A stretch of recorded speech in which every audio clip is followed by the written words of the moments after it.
welcome to another day of Valheim. Today, to be honest, I have no idea what I'm going to be doing. I found out how the wishbone works, but I've got no idea where to find silver, whether it's mountains or plains. I'm feeling it's mountains, but I'm not entirely sure. And, well, I guess I gotta make some frost resistance mead first, but yeah, I've got pretty much no idea how this is gonna go. Yeah, I've noticed it goes off in my house because there was a spot of buried, quote-unquote buried treasure nearby. It was, not that great though. Few coins. Um, yeah.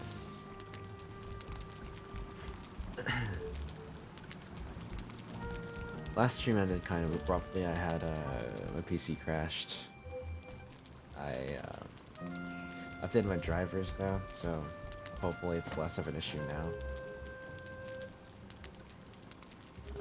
In my reliability settings, or sorry, reliability monitor, it seemed to be a driver issue, as opposed to hardware. So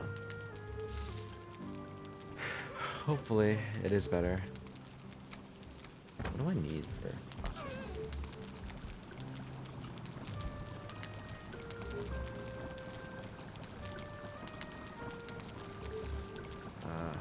Thistle blood bag. Thistle and blood bags.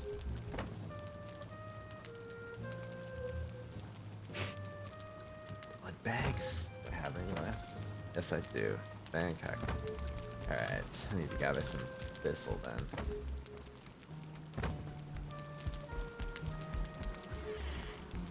Shouldn't be too hard. Should probably harvest this honey too.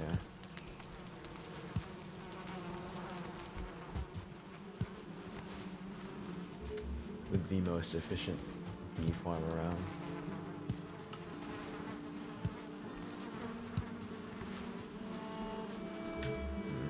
Alright.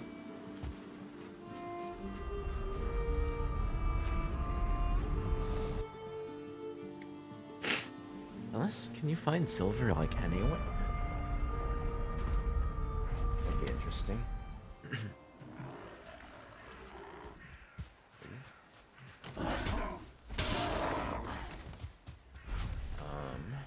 Alright, thistle.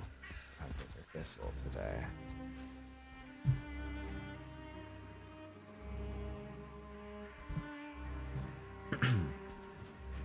Sorry, I just brought my mic a little closer to my face.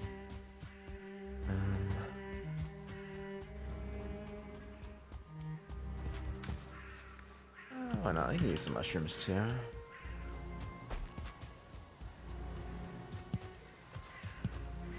Guess this will just be a gathering session whilst I am here. There we go.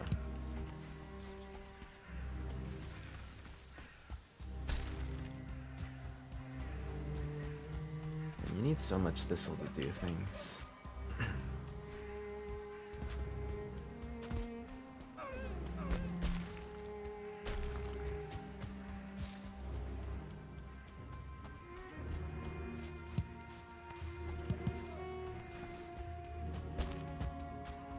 That reminds me.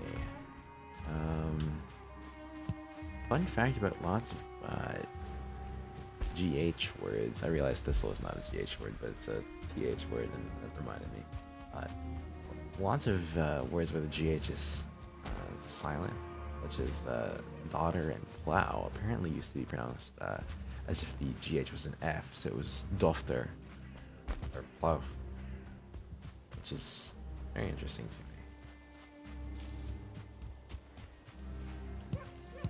English is a weird language.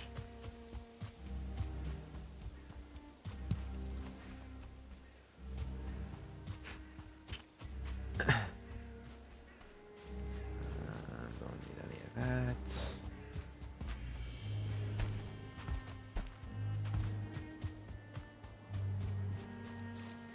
Where be the thistle? I need me thistle.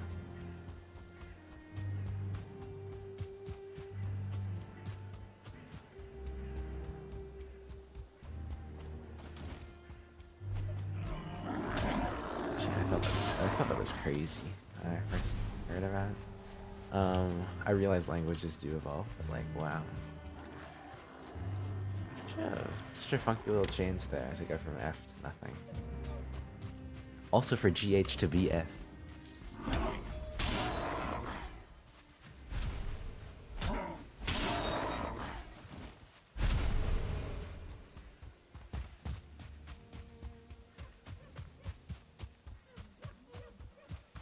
Hello, IZ.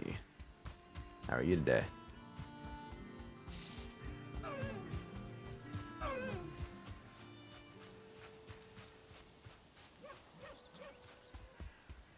I'm doing pretty good as well.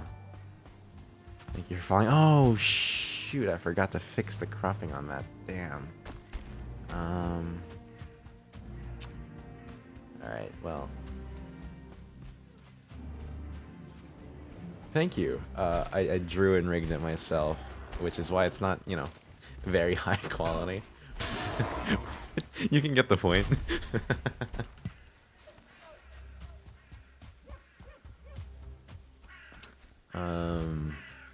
Yeah. Apparently I'm just hunting for thistle, which I really can't find at all. Finding in very sparse amounts.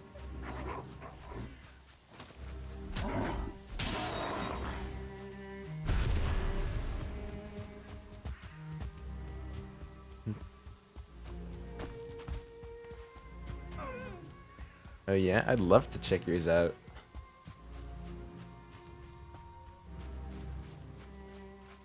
I just love seeing all the different sorts of VTubers out there. Like, it's so diverse and interesting. Such an interesting world.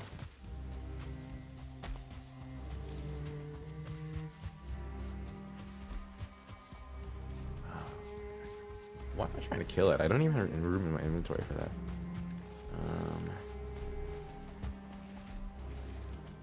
Alright.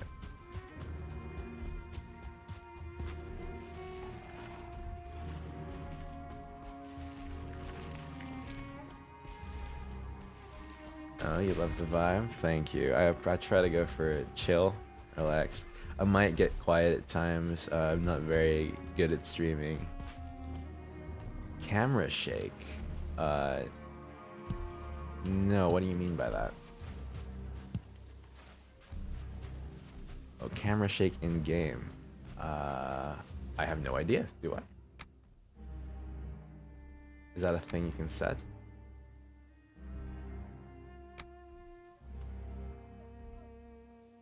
Oh, you know what? Yeah, the camera is shaking. That is absolutely true. I do have camera shake when heavy things step.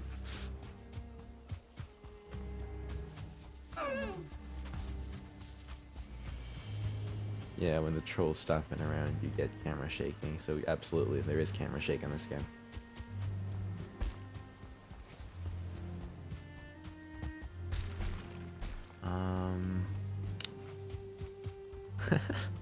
This is actually my first go at Valheim, so I've just been trying to get through all the bosses, mainly.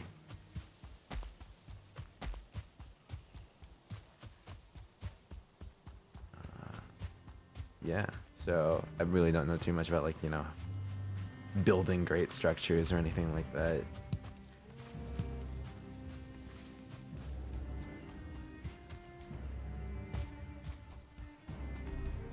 Sounds fun. I might consider it after I beat the last boss. Currently, I'm on the dragon, so I'm not too far. At least according to the sacrificial stones, there should be only 2 left. I just need to find silver. Oh, you haven't beaten the dragon yet? Okay, okay. Cool, very cool.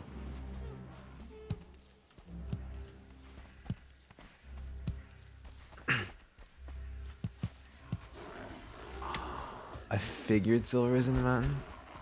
But also, I don't have frost resistance stuff, so I'm probably gonna die if I head up there right now. Well, as you can see, I have my wishbone right here.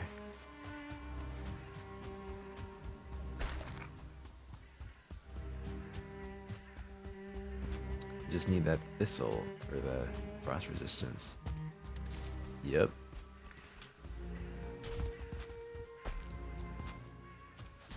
Just beat the swamp boss, so should be solid. I think I have enough thistle to make 2 crafts. Yeah.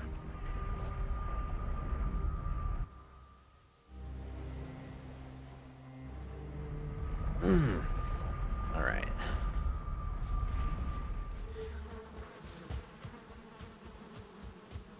This is my terrible little house.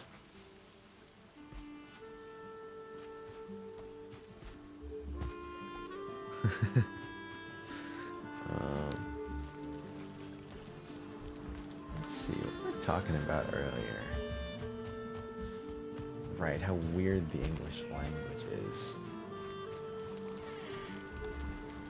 How long have I been a streamer? Approximately a week.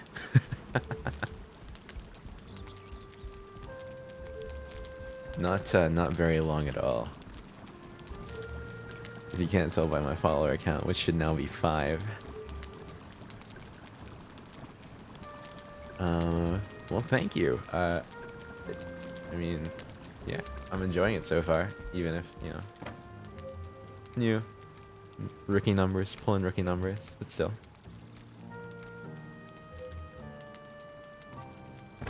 Alright, blood bags, gray dwarf. There we go.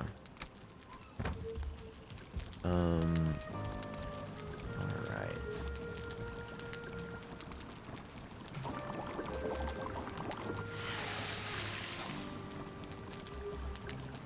Oh, not enough room to craft another. Let's just throw that wood.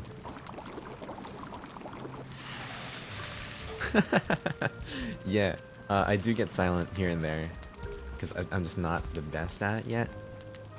Talking to myself, but you know, I do think I have enough insanity in me to continually talk to myself. Alright, honey. I put these, there they go. Needs base that I just made. There we go.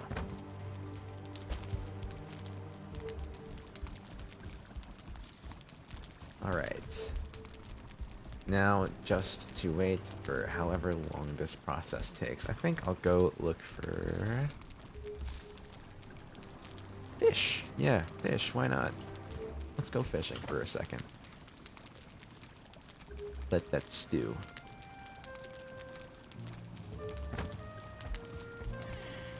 Unless it's night, then we can sleep. Hell yeah.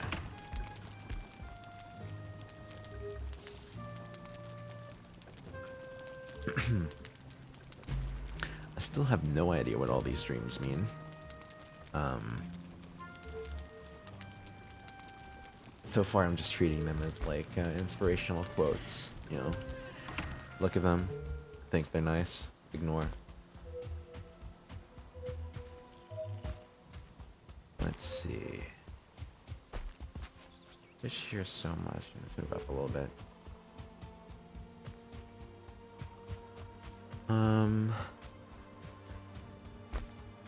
Weird parts of the English language. Oh, right. So along with GHs, right? I've learned British spellings for half of the words that can have a British spelling. Like neighbor, I don't use the O, I use the OU. And I just hate that there is a British spelling and an American spelling. I hate it so much. And how it doesn't apply to everything with an OU. Like, it's like a half-assed evolution.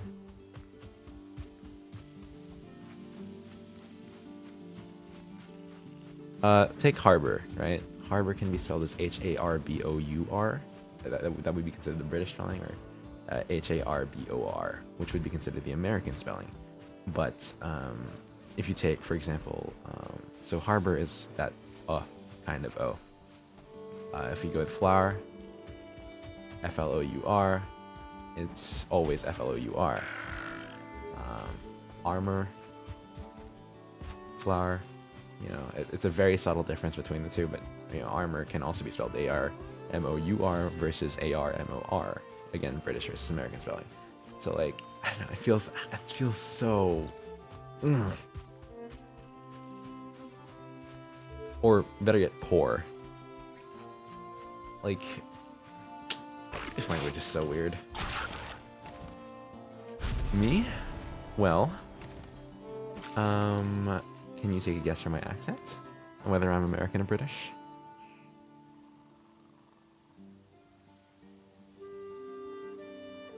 I'm curious to know what you think. Someone else here guessed my, yesterday someone guessed my, where I'm from. And they came up with the South of America, so. Yes, I am in fact American. No, I'm not a Kiwi. Unfortunately, I guess. I do like New Zealander accents, though. I do think they're quite nice. When they're intelligible, that is. If you know what I mean.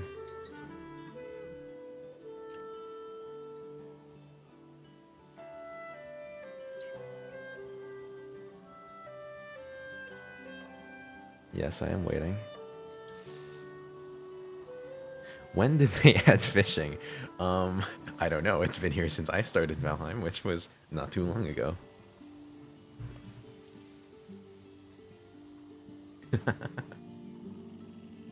And you can buy fishing rods and bait from the dwarf, the merchant. So, well, then I suppose they added it in the time frame between a few months ago and now. Fish is actually also very good in terms of health and stamina. Provides more health than cooked meat. I don't know about the stamina, but yeah. More than lizard tails, I think.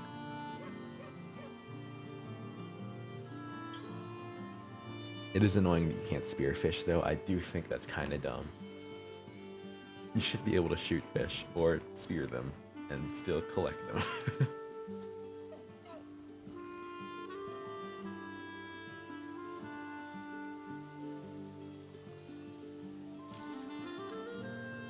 Also, being that you're Americanizing, I gotta say, I'm very proud to see someone else who's up during gamer hours. Absolute gamer hours, these are.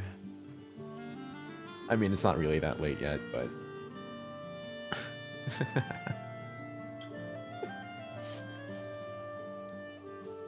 I know not too many people are up past midnight.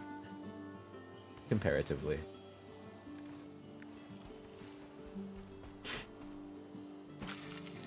Well, it's almost 2 a.m. if you're on the East Coast. I myself am in the Midwest, so it's only almost 1. I guess you are up during gamer hours then.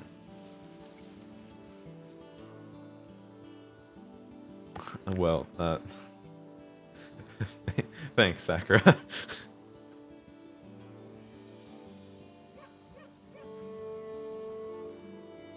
I suppose I appreciate that.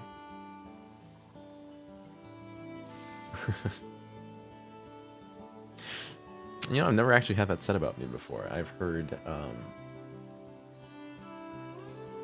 no, yeah, I've never had anyone comment on my chuckle.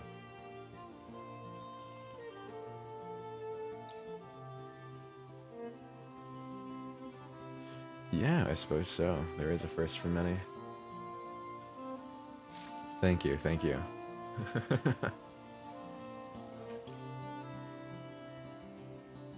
I do think I laugh differently every time I laugh, so might just be me, my perception, but what games do I play? Anything really. I haven't really streamed many FPSs, but like historically I play a lot of those. Survival games is really what I've been doing right now. I just bought No Man's Sky. I like story games sometimes. Let's see. Right now I'm also playing Vampire on stream. Um, Sometimes. I actually have never played League. MOBAs have historically not been my jam, but and League has also, I don't know, I've just never tried it. And I've been told to stay away from it. So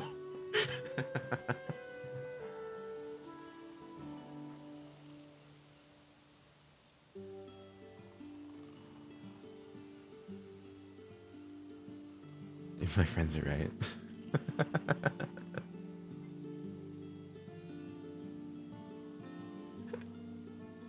Well, I've seen. My brother used to be really into League at one point, and he still plays League. It's like one of the 3 games he plays. Um, and like, yeah. It seems to be quite competitive. He was the competitive type though. He also, I say was as if he's dead. He's not. He's very much alive. He's younger than me for one. Uh, um, what was I gonna say? He's the type that spent like 3,000 hours training his aim in CS:GO kind of deal, whereas I'm more the type to let's see, my first FPS was my first real game. I don't know if that's a real game. I mean, I played Pokemon and all that shit when I was younger, but like my first FPS, I suppose, was Destiny. Actually, the first one, and yeah, much less competitive than CS:GO, in my opinion.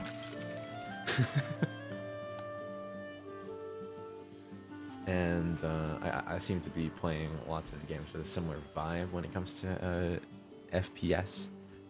Like, I like COD too, but like, what's the word?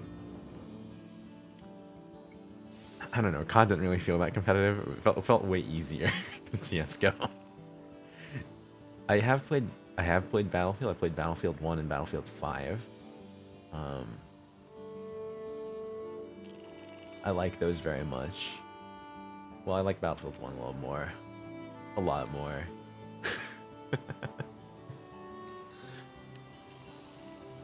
um, I guess I've also played Battlefield 4, yeah, but I haven't played much of it. Um,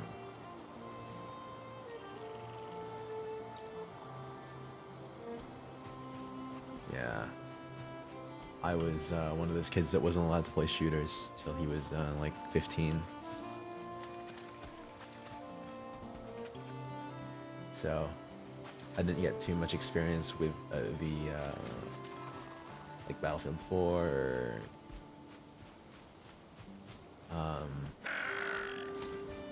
most of the COD games. I literally started with what did I start with? I was introduced to COD when I was playing Black Ops 2 at a friend's house. At the time, I really hated it because I had to use a controller because they had a console and I was a PC kind of guy. Keyboard and mouse was my jam. Console was impossible for me. Even though Destiny was on console, not PC. I don't know why. I was just so bad with the controller. Um, then I played Advanced Warfare at another friend's house, and then those were essentially my introductions to COD, and then I got the latest Modern Warfare. Advanced Warfare was interesting. I got shat on because this guy was just jetpacking and no-scoping. Or not jetpacking, but like, jumping super high in the air and no-scoping. And he knew I was a complete noob too. Like, dude just wanted to flex. And it was just a match between the two of us.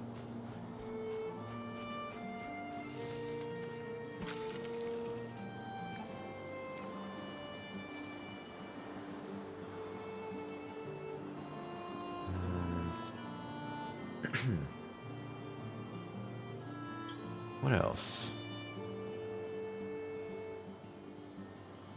other types of games do I play? I like puzzle games. I've been considering playing Escapists on stream. That that old ancient artifact of games. I say ancient; it's not really that old, but I never really got past the. I don't know. I don't even know if I got past the first level. I just got.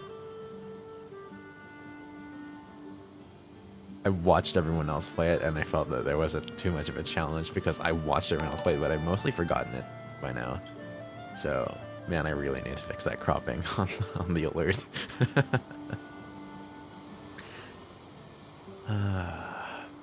No, I haven't played Dying Light. I was really into DayZ at one point. Arma 3, that was Arma 2. Actually, was also. I liked Arma 2, Arma 3, and DayZ standalone for different reasons. But those were my bread and butter for such a long time, and that kind of shows you what types of games are like my favorite to play. It's like survival-y. Though I suppose Arma 2 and Arma 3 were really fun to me because of the versatility of the game. Because you could play mods like DayZ, or you could play stuff like King of the Hill, which was another fun mode when there were people playing, or you could play Arma Life, which was just GTA except the NPCs were all real people. That was fun. That was a fun game. Wow. Memories, oh my.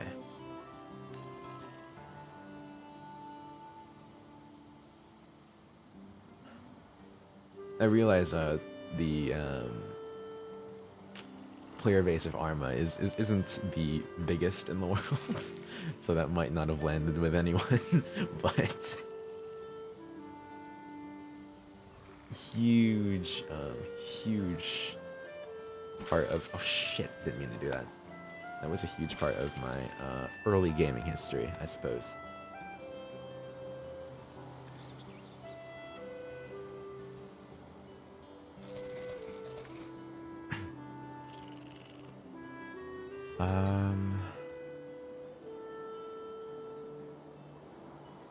Let's see. So yeah, games like Valheim, Subnautica, Call of Duty, Destiny. I still play Destiny too.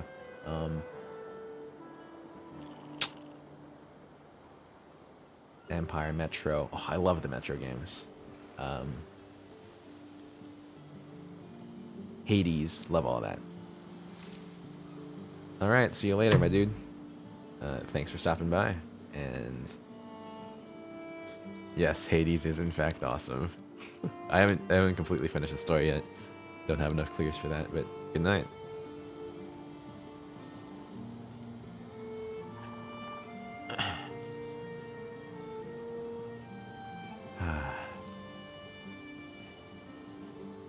Fishing is one of the activities that I always I kind of get what's the word, apprehensive about it in this game because there's so much nothing. You just sit here and you wait for a fish to bite and reel it in. It kind of makes you have to talk because there's nothing going on screen at all. And sometimes I feel like I can't be interesting enough to do that. However, I do consider myself to be an interesting person.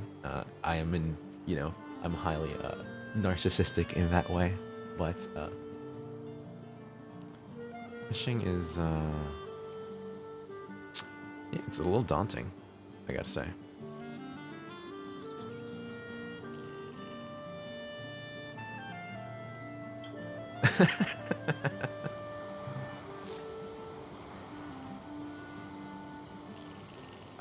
I will say, in terms of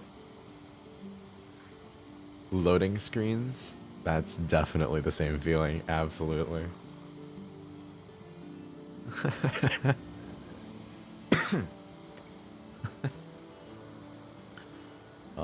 Wow, that one got caught in my throat. Loading screens. I think I will say with loading screens though, if they look really nice, it's easier to talk about them because you can just say the loading screen looks so nice. Or if there's stuff like item descriptions and like Dark Souls and stuff. Oh, how did I forget to mention Dark Souls? I love Dark Souls. I like Dark Souls even more than like Arma. Oh, okay. But like Dark Souls has all the item descriptions up when you're reading, so you might find a cool item. You know, stuff like that really makes it easier, in my opinion. Even though I haven't streamed Dark Souls, it's very. But yeah, it is. It is very. The prospect of having to fill the air is somewhat daunting when you know that you won't be able to just be commenting on a random shit, on random shit. Someone must be disconnecting. Ah, speaking of someone must be disconnecting, man. How did I forget to mention Siege? That was also a huge part of the games I played. I say when I was younger, but that would be like 4 to 5 years ago.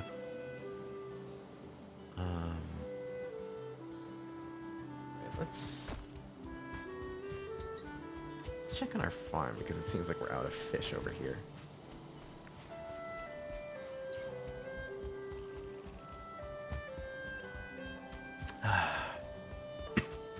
You started streaming like 3 weeks ago? Well, I started streaming like 1. I am a younger streamer than you.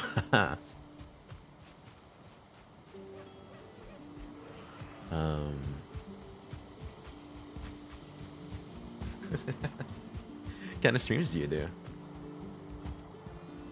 Am I nervous? To be honest, not really. I'm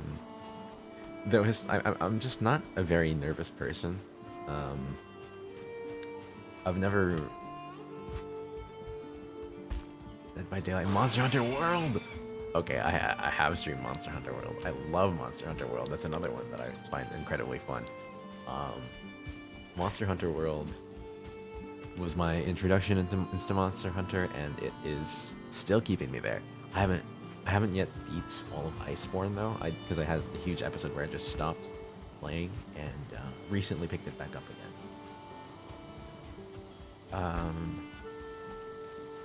Yeah, I've gotten past Safi'jiiva, but I still haven't, gone any further than that. Essentially.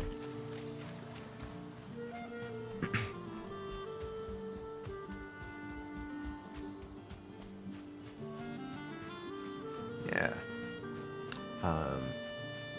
What's your favorite armor set from that game, or your favorite monster, really?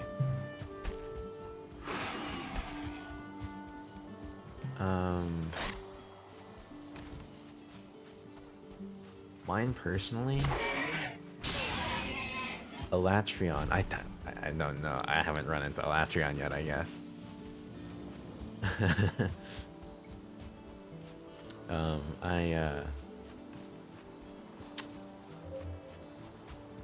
Right now I'm rocking the Valkana set. I really like Valkana, but before that, the OG for me was Legiana.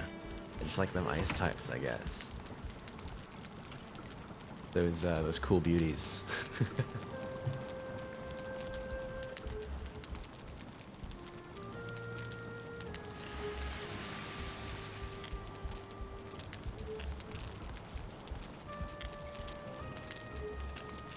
One of those is lizard tail. Okay. I didn't realize I had some. Still fermenting. Okay. But yeah, Legiana was by far, I was trash with like any other weapon than dual blades and bow, and Legiana really has a really great bow. Oh, welcome back, IZ.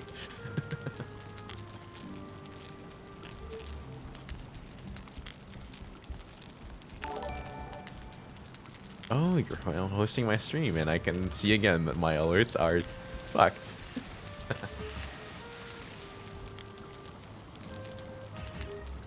Did you just call you Z? Alright. I'll do that from now on. I think my alerts are messed up because my base resolution isn't 1080. It's 40. It's 1440. But yeah, I think I just have to reset that later. What was I doing? Checking my farm. Oh, yes. All my seeds are in fact gone. No more room in inventory. Oh no.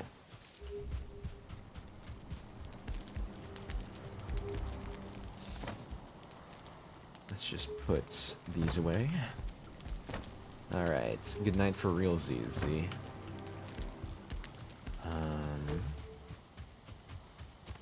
Let's gather all of these. And go to bed, and then gather the rest.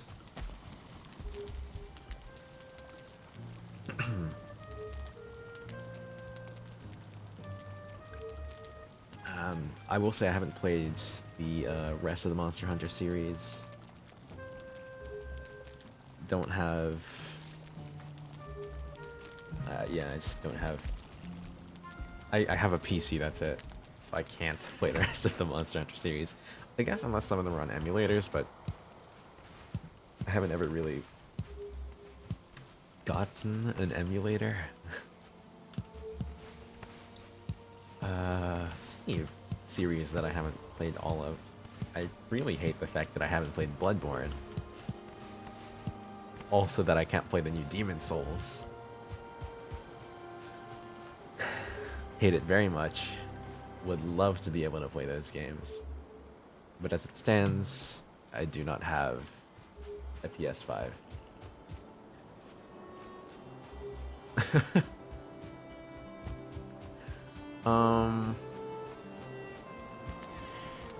I don't know. It's not so much that I enjoy suffering. I enjoy puzzles, right? And lots of those games are, I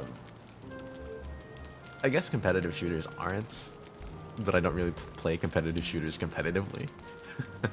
um, but like, what's the word? I just really like being able to like, yeah, beat a boss that like to visibly see myself get better at fighting a boss that I died in the first hit to. Speaking of which, recently just beat the expansion to Helltaker, not the expansion, like the extra episode. It was, oh god, like that's a perfect example. If you haven't played it, then I guess the example really won't land, but wow. The last, that's not even just the last. Helltaker itself is a perfect example of puzzles where you keep losing and then ultimately just find out the solution. And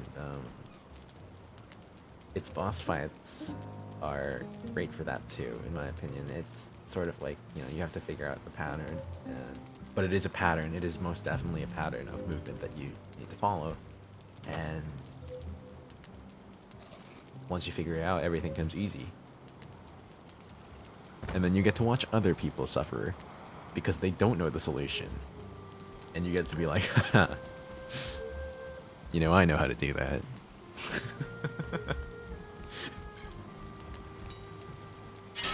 You having a hard time? Well, I beat it. No, I'm kidding.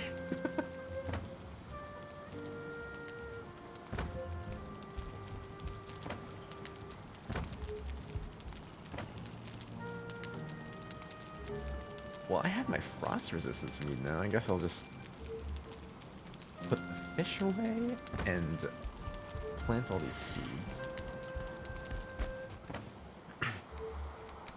Oh, I should probably put the fishing rod away.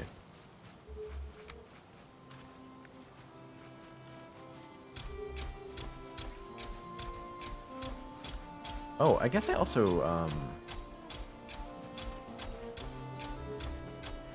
let's see. I played Muse Dash. That's really the only rhythm game I've played unless you count Dark Souls as a rhythm game, as its tags say it is.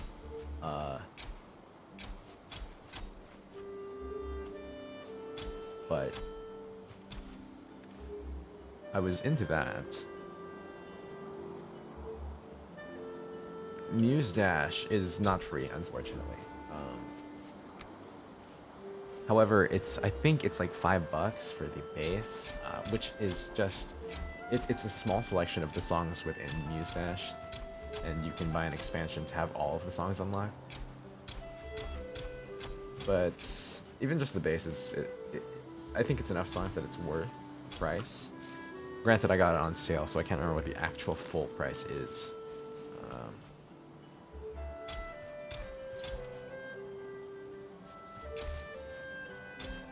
So take that as you will.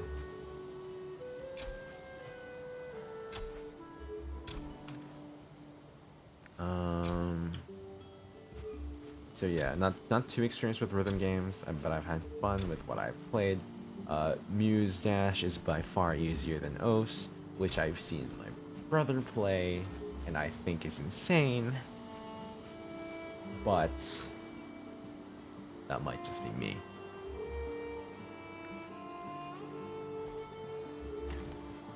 Considering that competitive FPS players use it to train their reaction time, though. Well, that might tell you something about it.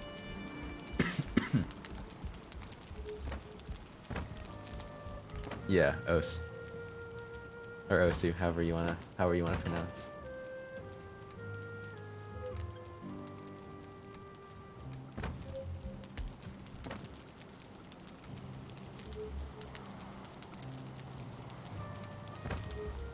Let's see.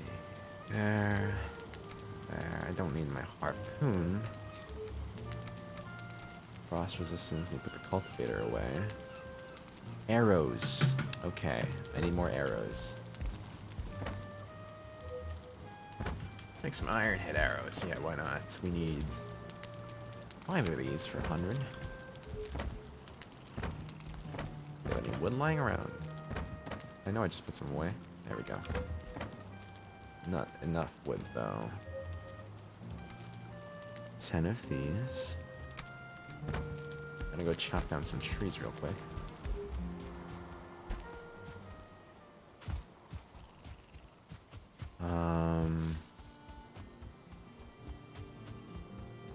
But yeah, rhythm game newbie over here.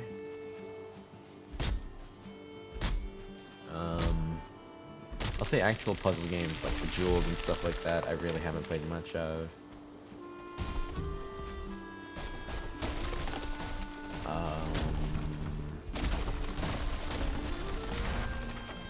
One genre of games that I really used to enjoy was like, I didn't really enjoy Among Us itself, but I remember from the times before playing Gmod and Trouble in Terrace Town or Murder. Those were fun. Those were so fun. The term sus being used in a non-meme way.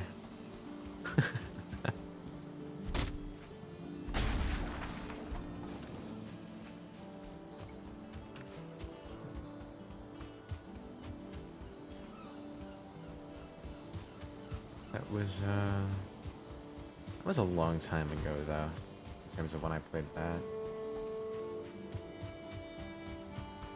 Wow, that really was a long time ago. It must have been... How old am I now?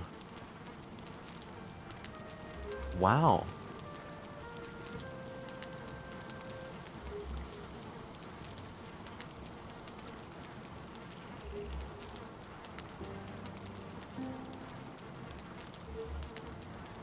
It's been 6 years ago? Wow. Time really does fly. Before Among Us came out, a similar game.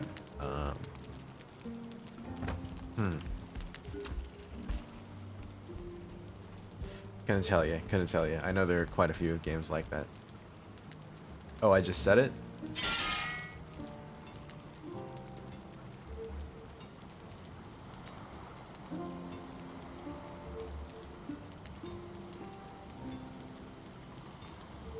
I just said it.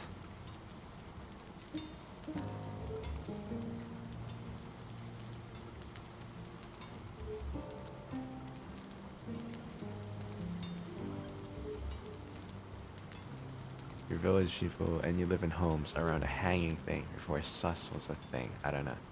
I said murder and trouble in terrorist town.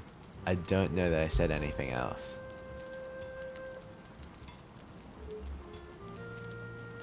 TTT?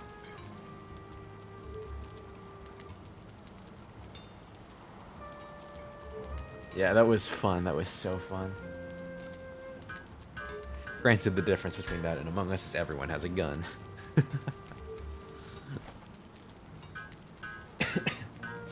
You're free to dispense justice as you see please. Or as you please, not as you see please. I'm trying to combine as you see fit and as you please. Wow.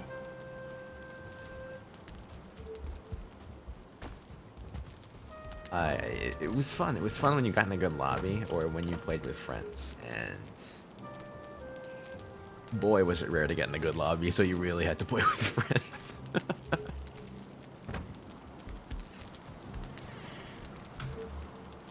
Prop Hunt was also really fun in terms of Gmod games. That one I think was a little easier to play in a random lobby with. When the textures loaded.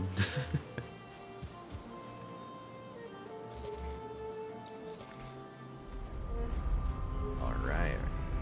Heading out to the mountains. Looking for silver.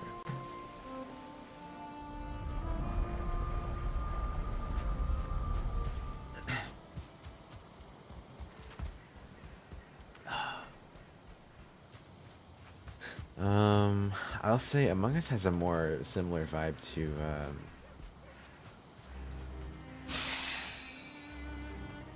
to Murder than it does to TTT. I suppose it's closest to Mafia than it is to Murder. The card as opposed to video game, but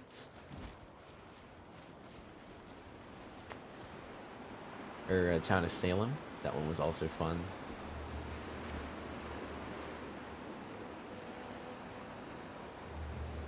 Homes around a hanging thing before sun. No, you're thinking of Town of Salem, not Trouble in Terrorist Town. Yes, that is Town of Salem. That is absolutely Town of Salem.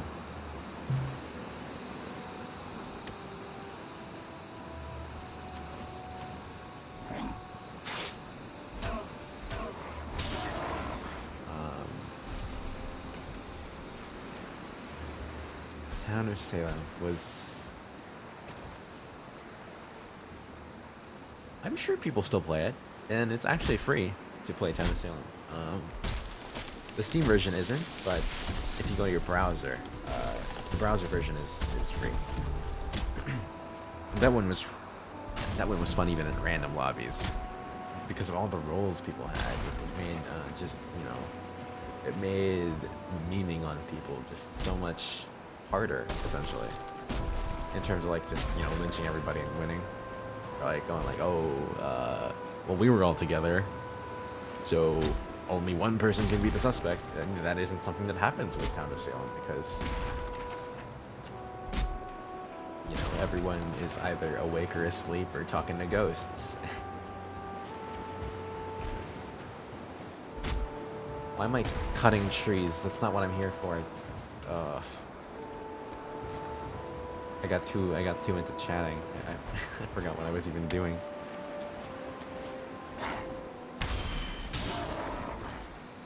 Bury the world.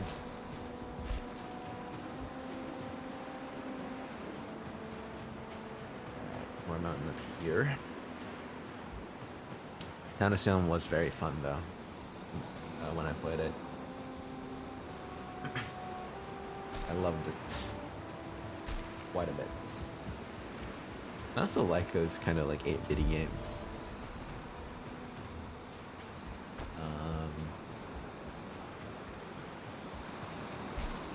Yeah. I just think the style is cool. It's very cool. Which, I mean, that my initial reaction to Valheim style was a little felt like kind of a weird cross between 8-bit and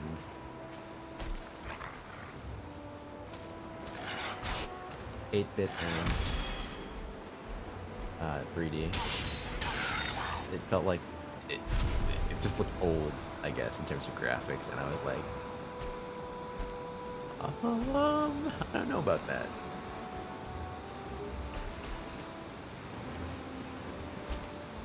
That was a really high ugh. Felt so weird in my throat. And there's a Drake. That thing's gonna kill me if I don't kill it. But there's treasure nearby. This way.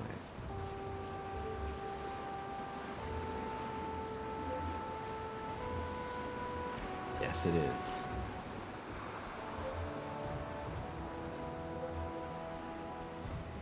Oh, is that silver? Perfect. Oh, that's a Drake. Hello there, friends.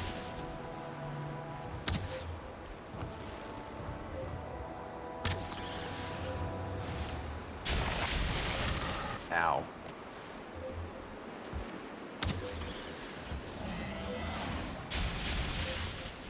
Things are like shotguns. Dragon egg? Thank you. I'll drop a lizard tail for a dragon egg.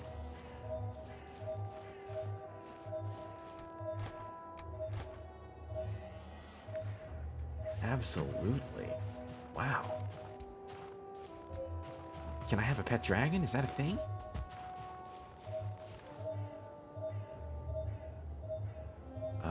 Why do I still have my cultivator with me?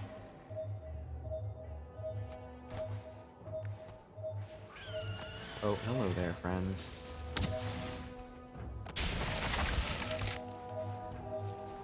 Do you spoil it? You mean Valheim? I have a feeling you're gonna say that the dragon egg is used to summon the boss.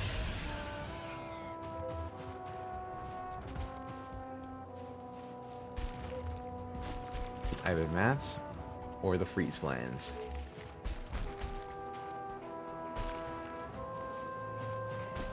There aren't too many things up here to summon bosses with. Oh.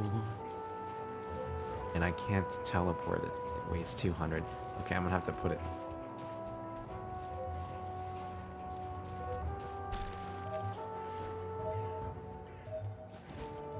Is there silver here?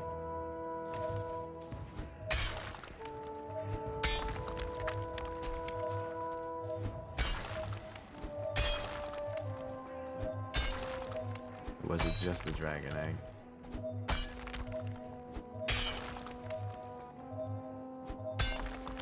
Looks like it was just a dragon egg.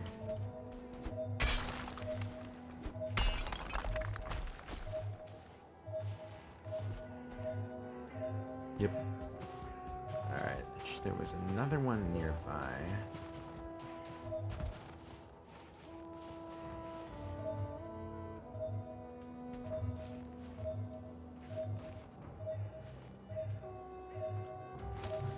Okay.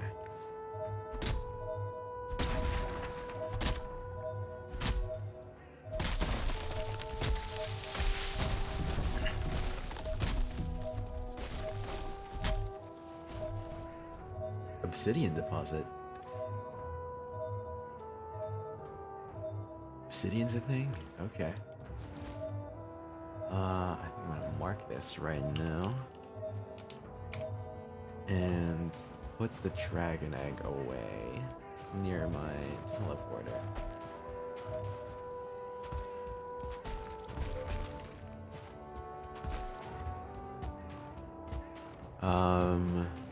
What are you saying whether or not to spoil? Is it a factor of this area's boss? If so, I'd be okay with that.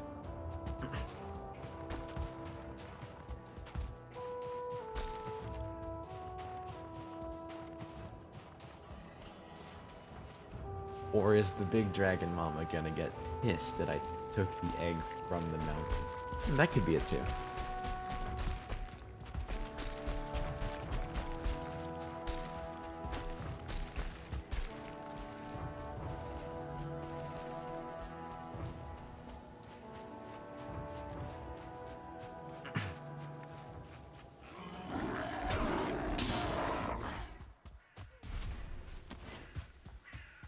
You got me guessing. And you're just leaving me hanging.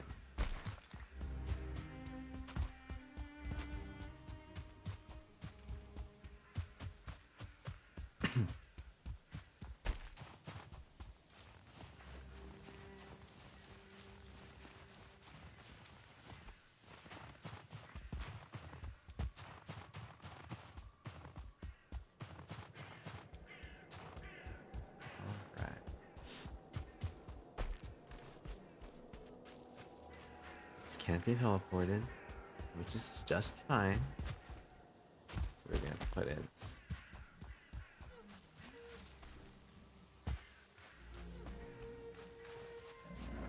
right here. Be irresponsible and just let it sit there.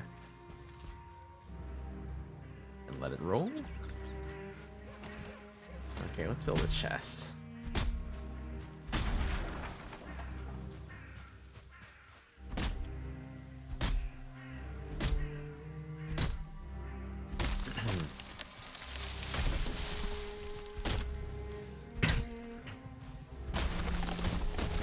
Obsidian in it. I wonder what it's used for. I don't think it's gonna be used for tools. That's my bad.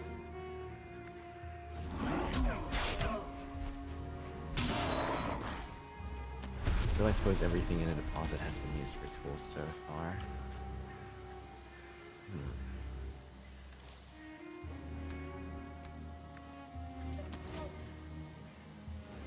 Alright, furniture chest. There we go. Put away the core, and stone. Can go in here. Lovely. Put the wolf head trophy in here too. Alright, and now... Oh, I can put my cultivator there too as well. Just leave me more inventory space. Because I accidentally brought that with me. Make my way back up to the obsidian. Let's see where that gets me. Take our frost resistance mead. Our antifreeze vodka. Let's see how we go.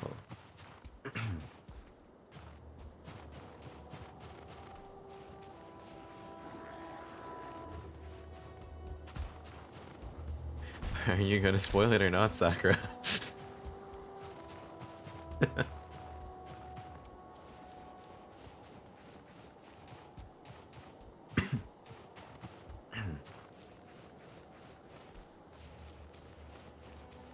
Yeah. I did. Oh. That would be quite the recipe there. I'm out of stamina. Please leave me alone.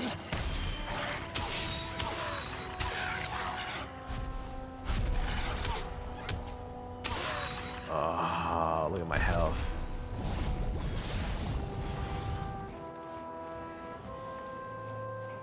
I hear a drake as well.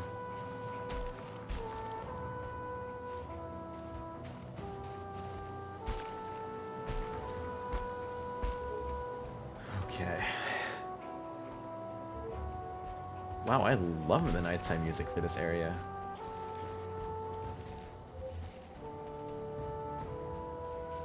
It sounds vaguely like the ocean music, but it's cool. It's cool.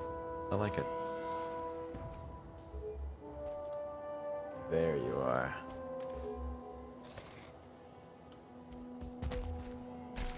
Oh, I forgot I have the bone mass buff going.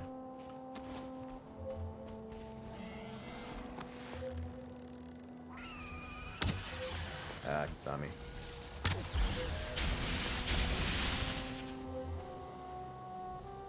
Alright, come around.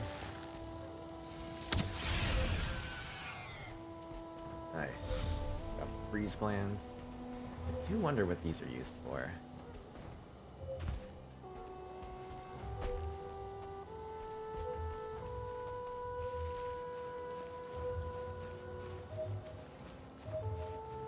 feel like I hear a wolf. I definitely hear another drake.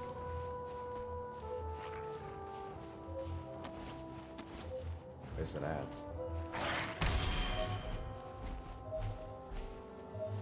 But you can tame these. You can tame wolves. Alright.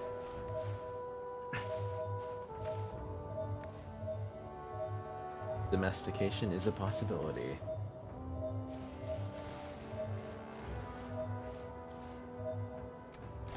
We don't need that right now.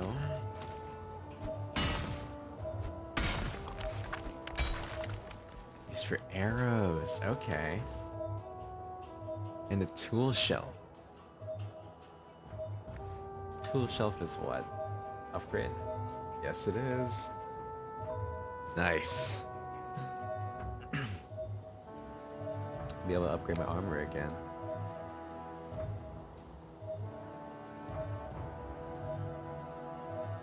Dragon bed. Is a dragon bed better than a normal bed?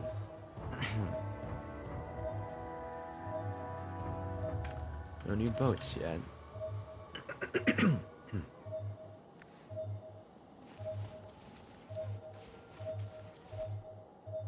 Alright.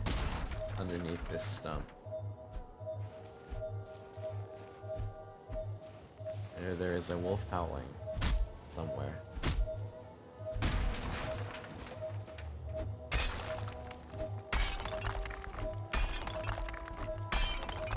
I forgot.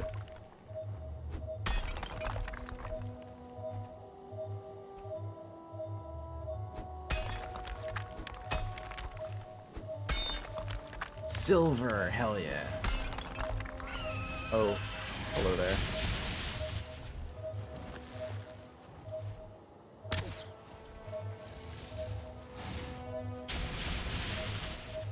Okay, that's not too hard to dodge, so thankful for that.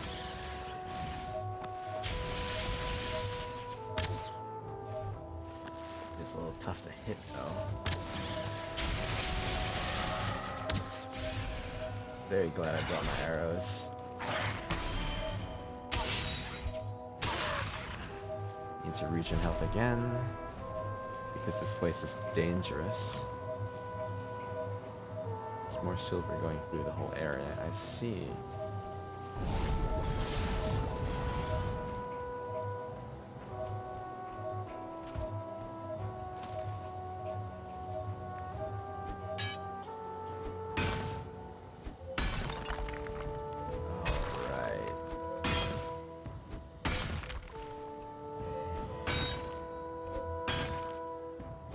Pissed off another drake.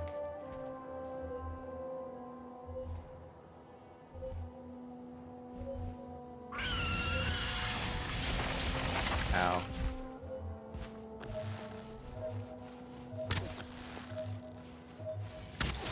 Hey friend, mind leaving me alone?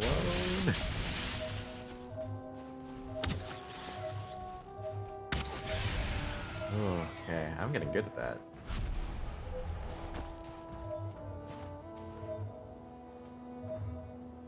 I wish I didn't have to. It's a wolf belt. How did I leave that?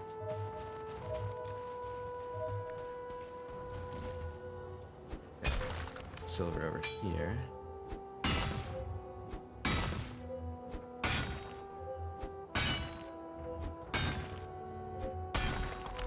That took a hot second.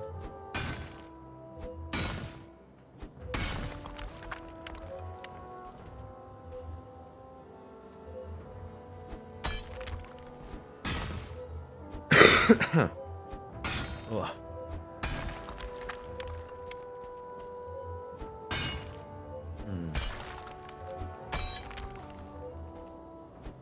You know, speaking of drakes, I don't know if you play D&D, but I do, and I was having a conversation with one of my party members the other week. D&D, Dungeons and Dragons. And if you don't know what that is, it's a tabletop RPG. Essentially, just I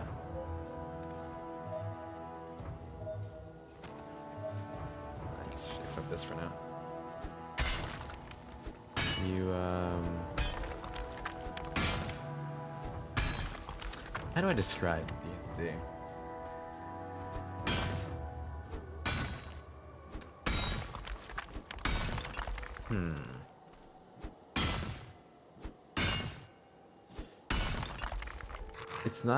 It's not a video game, but you roll dice.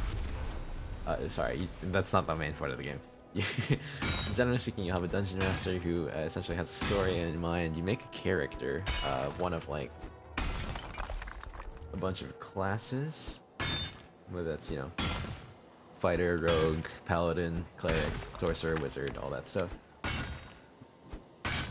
And you essentially just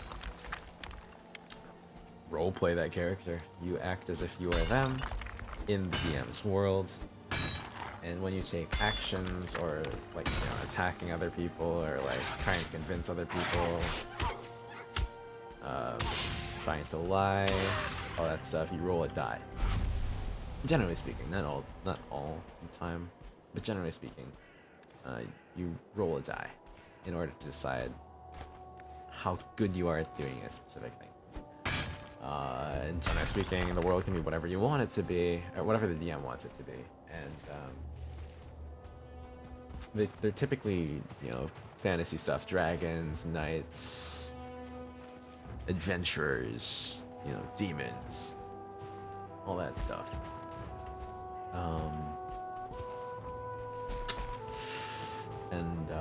It's a very cooperative experience. You generally need a party to play. Parties typically, you know, 3 to 5 people. It's very, very hard to DM for one person, and it's impossible to just DM for yourself. That would probably be the loneliest experience in the world, actually. But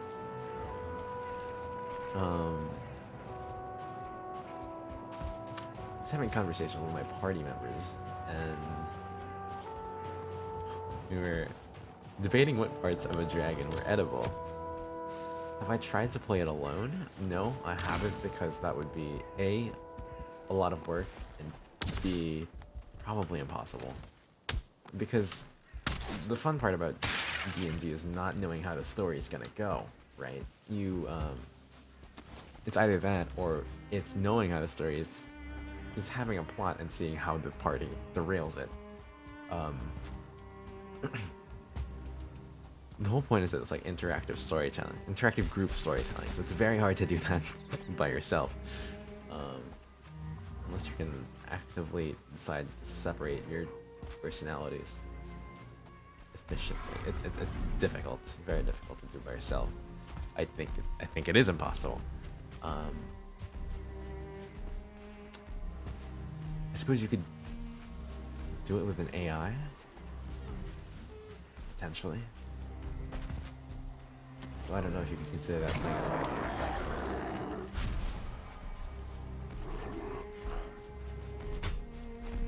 But he's still mad. But yeah, no, I've never tried to play it alone.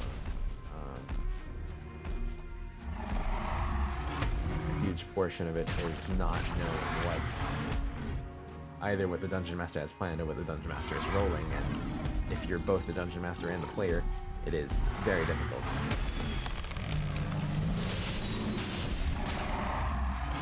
I suppose another term people use is Game Master. In the case of Dungeons & Dragons specifically, though, it's typically Dungeon Master, which is, leads to some fun nicknames.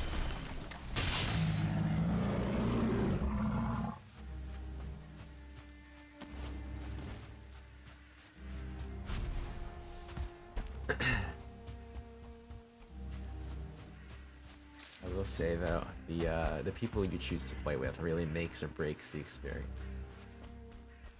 And I would highly recommend it for any nerd out there.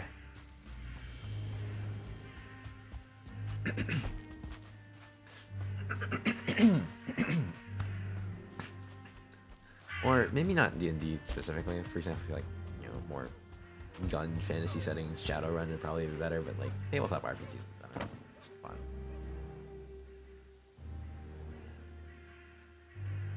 Let's see.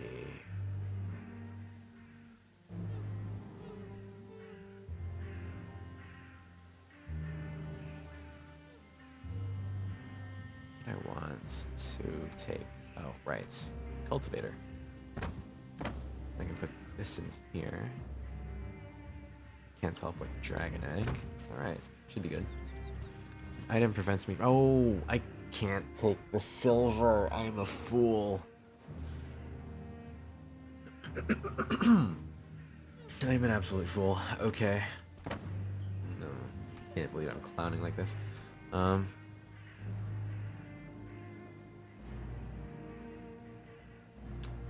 I guess I will take the wolf heads. Boat back over. So, right. My party member and I, we were having a conversation about the edible parts of a dragon. And the ovaries came up. He said this would probably be an alchemical ingredient. I said, why not? Because, I mean, this party member was talking about eating the eyeballs, right? And I was like, okay, but why wouldn't we eat the ovaries if we're eating the eyeballs? Have you ever had, you know...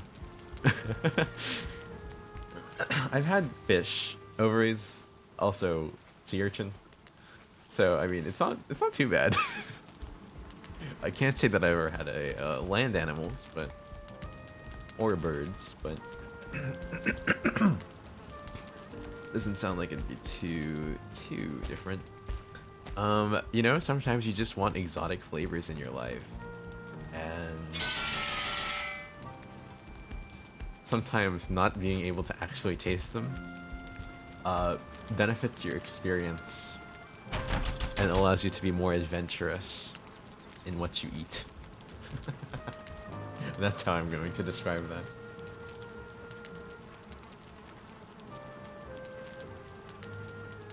Ooh, you can use these for frost arrows, okay.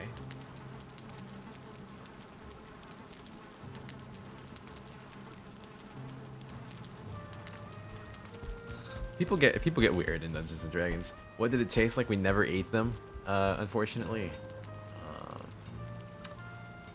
The party decided they'd have more value as alchemical ingredients than as food, even though we ate the heart.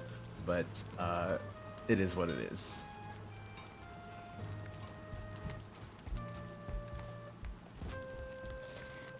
In my opinion, the heart is the more dangerous thing to eat, but that might just be me.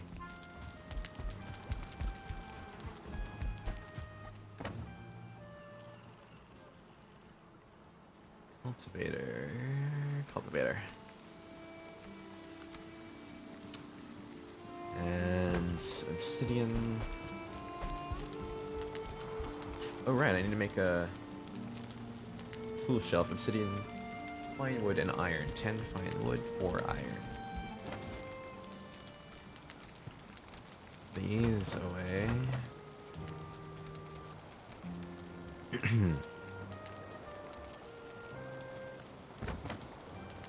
I don't have enough fine wood. Okay.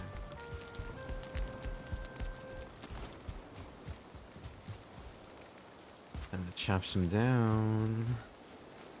Yes, I did. I designed it. I drew it. I rigged it. It was entirely self-produced.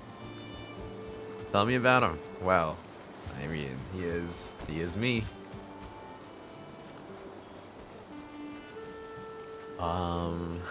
So there's the lore is, if you're asking about the lore is very undefined.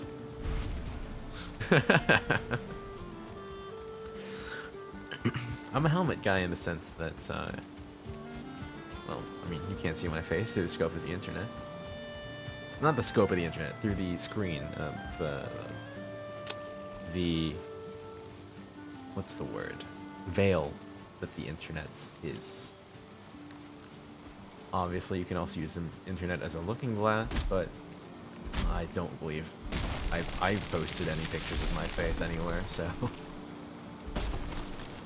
other people may have, but then it's not my fault, and I'll sue. Yep, that's what'll happen.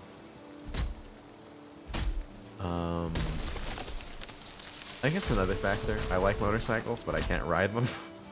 I don't know how. Haven't ever tried.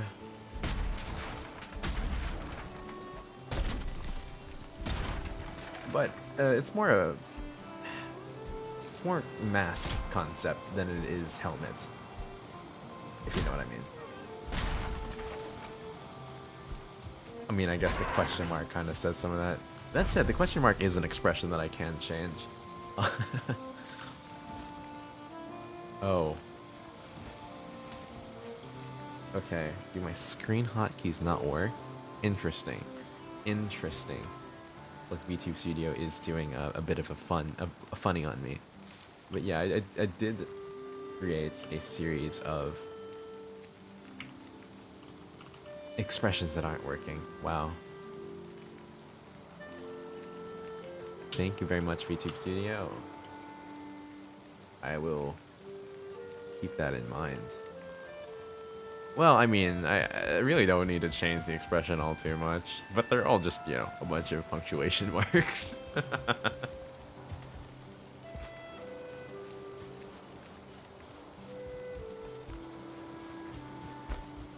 I've got an exclamation point, ellipses, an asterisk. I guess that's not a punctuation mark. No, I don't have an asterisk. Sorry, I got percentage and dollar sign. Exclamation with a question mark. Yeah.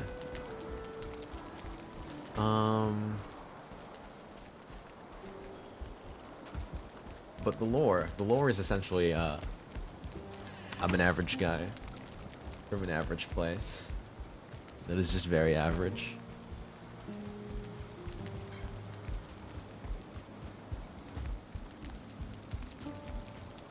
And that's the most you'll get. I suppose the point is to just question.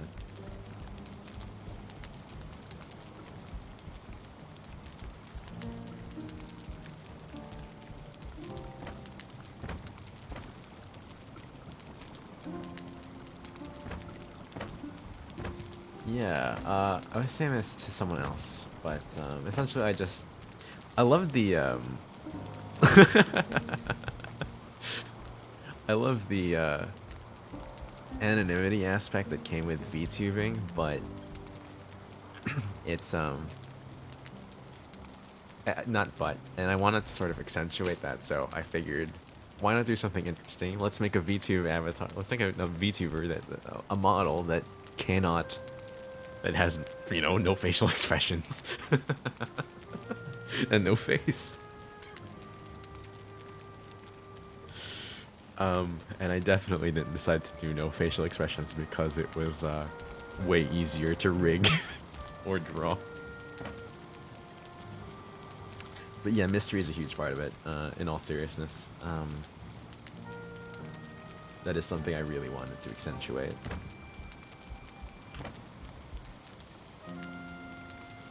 Now you said you stream as well. Does that mean that you also have a VTuber, or?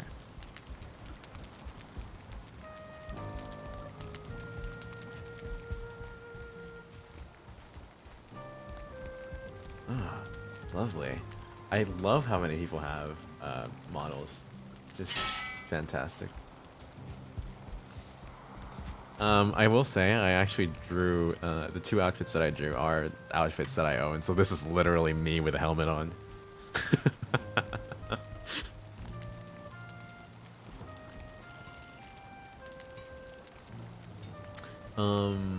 Speaking of which, I actually... No, not very, I just have very, accented collarbones.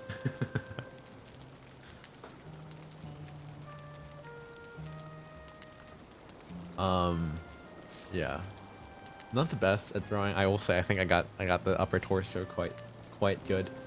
I do actually. There is more. I won't show Well, I will show the feet. I'm bad at drawing feet. Bad at angling. And, you know, the arms move.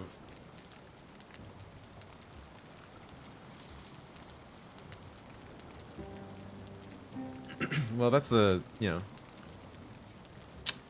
I felt I had enough in me to draw the entire body, but... Oh, right, fingers. I was actually quite proud of the hands.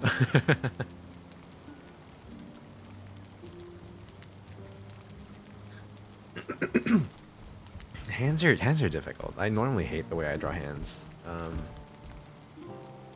Like despise. I cannot stand the hands I draw. I race over and over and over again until they look completely disfigured, and I just cannot look at them anymore. But I don't know. I guess I was just so focused with this one that I got the hands at least somewhat, you know, acceptable to myself. All right, I need 4 iron.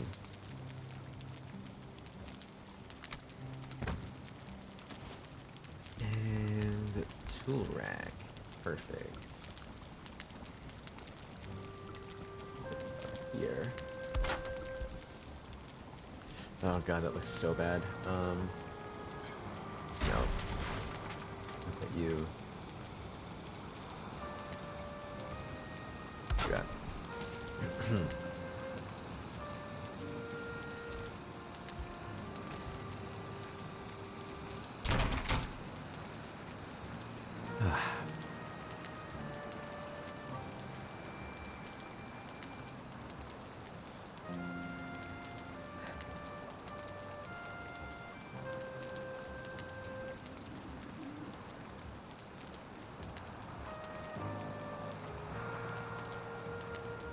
Oh wow. I apologize. I kind of just zoned out for a second there.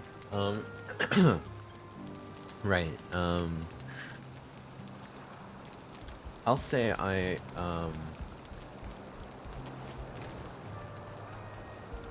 not an experienced artist. I think I had enough just latent baseline ability to make do and make something that is, at least I find to be somewhat good. Obviously, you know, I'm not like, you know, I don't have all the shading that other people have. Like, you know, I'm not that great at art.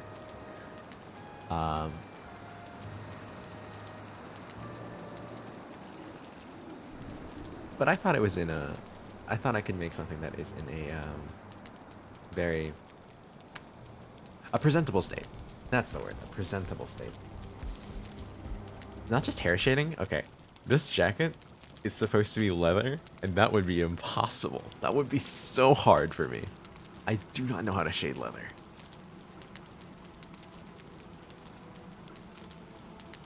Because it's, well, it's obviously different from shading, you know, cloth.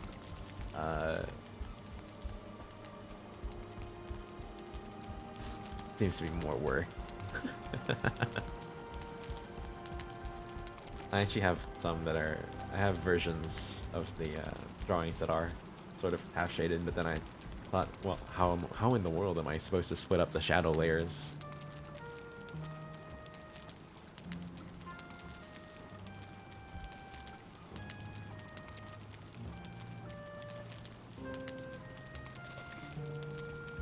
And so I kind of just stopped halfway on those. I will say one thing that makes shadow layers particularly difficult is that on both of the outfits I have, the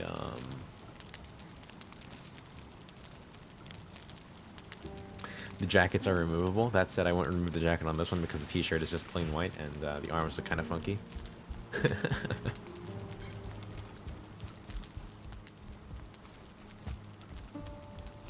Oh right, you were asking for lore. Why don't I mention the one that actually has lore? This, you see this little guy on screen? That is Side, the somewhat intelligent digital existence, and I said he has lore, but there isn't much to him. Side is just a little bot that's I picked up on a beach, and that's what we're going with.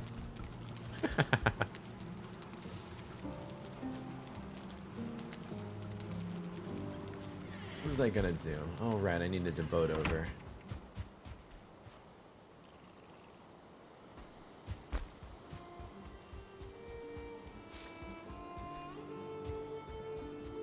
Yeah.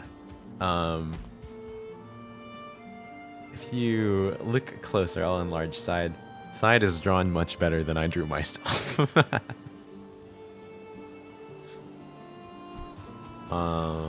Well, that said, side was easier to use, like, you know, circle and line tools with. Because, I mean, side is a sphere with arms and an antenna.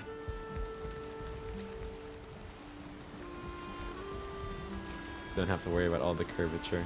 No, I have a stylus. That is impressive. If you drew something with a mouse, that is so impressive. Yeah, generally speaking, for like my drawings, I have a Surface, not an actual drawing tablet, and I'll use Krita on that, because, yeah.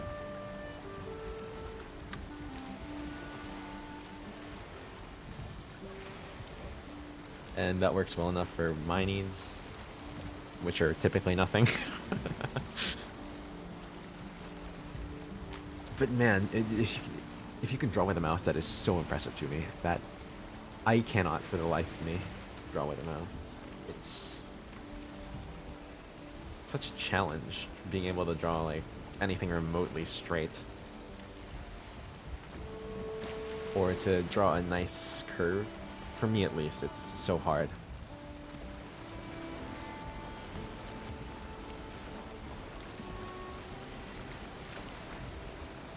I can imagine. That sounds like quite the ordeal to take on. I will say I also zoom in all the way when I'm doing anything but the sketch, the initial sketch.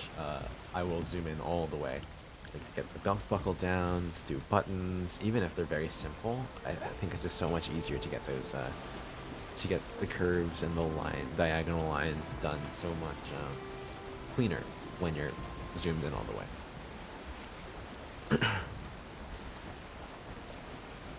And then you gotta have a steady hand for that. Wow. Mouse drawing.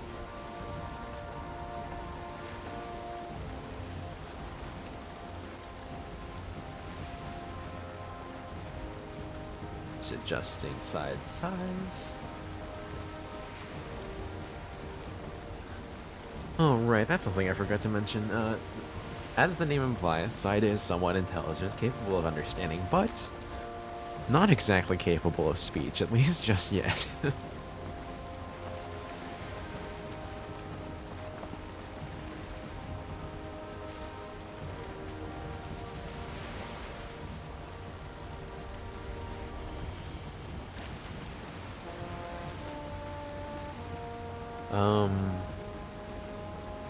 So about you, what's the general,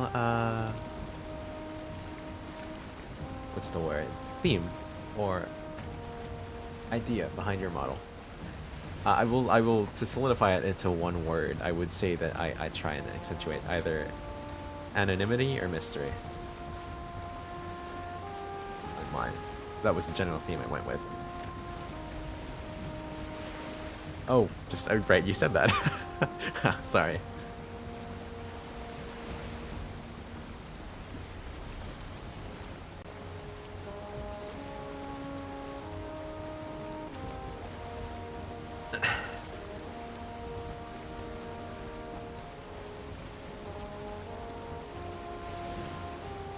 Well,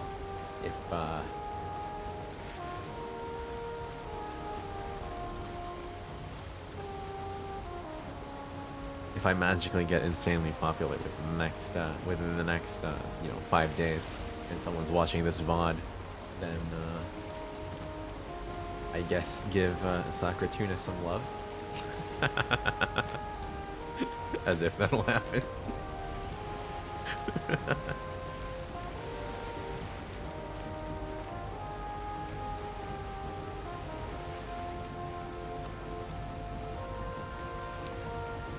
I will say, I'm not exactly streaming for the popularity, and I doubt I would give up. It's, um, I just find it fun, simply put. Even like, just having even one viewer, I find fun because I get to chat and play games like this, and they can be single player games, and people still watch you. Whereas if I'm playing with friends, I have to take into mind that they want to play the game too, and sometimes I want to just play something by myself and talk to people while I do it, or show people what I'm doing because I think what I'm doing is cool, and I think that ability is, you know, it's very unique to streaming. Um,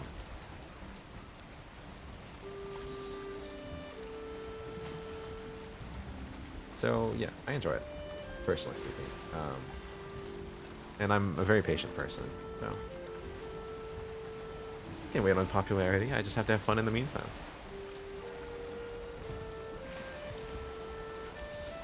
And my boat is stuck.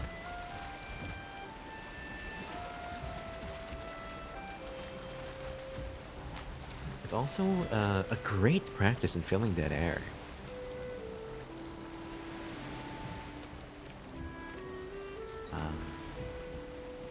I guess I'm also always under the assumption that people are watching because I do have the viewer account hidden. So. Oh my god. This is not a very easily traversable area.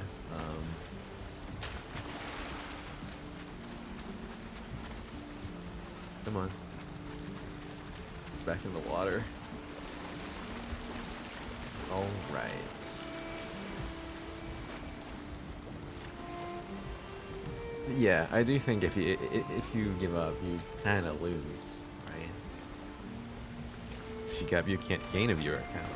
Not unless you have a bunch of videos stored up, and then by the time you've given up, it's kind of like, well, if you do happen to get popular, why would you continue? Because you've already...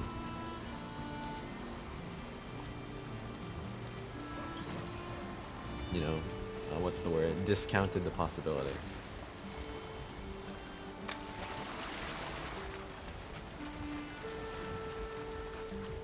Of being that, just chatting hot tub streamer. Oh, I guess they made a new category for hot tub, didn't they? And by they, I mean Twitch.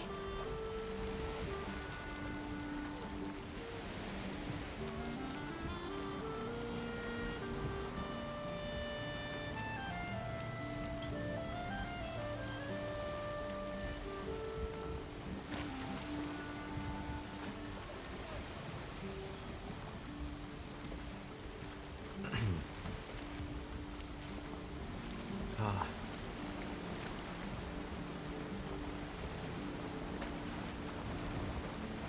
Let's see.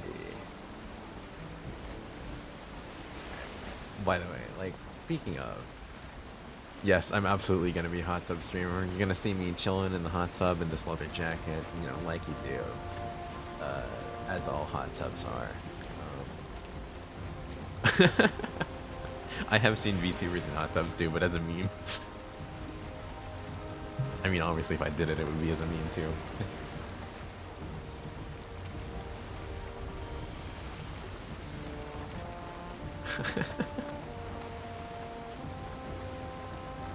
Unfortunately, I didn't draw any feet up on the table, so I can't partake in that meme either. I guess I also don't have a table, period.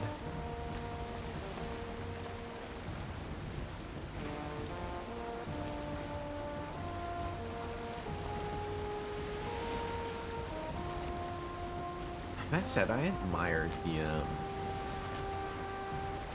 level of energy people have when they, even hot tub streamers, right? Like, I don't see that as a level of energy I can achieve, and that's something I admire. The ability to just be, excited, or to at least seem excited about pretty much everything.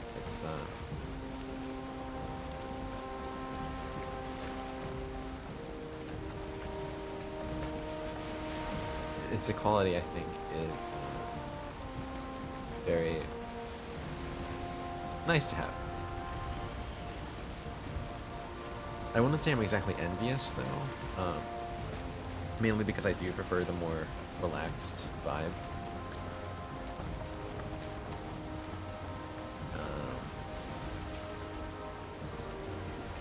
Like I have a bookmark marked for if I ever do a just chatting stream. I've got, you know, that coffee house jazz, copyright free YouTube YouTube video. It goes for like 2 hours.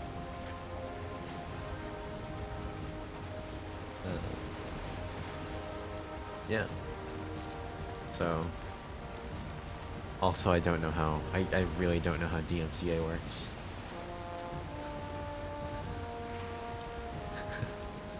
So the only music I'll play are copyright free or music I have licenses for. I did see the soundtrack thing by Twitch, but ultimately, I mean, I don't know, not being able to choose music is kind of, for me.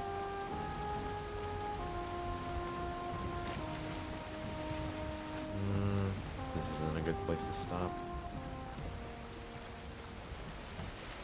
You don't get the DMCA'd until you're affiliate. Good to know. Good to know.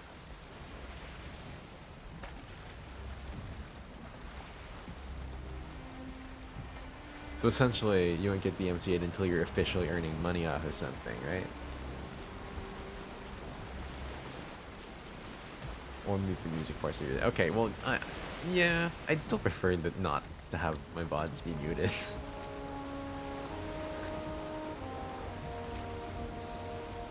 That said, I do like singing. That is one of my talents, if I am to call it that. And,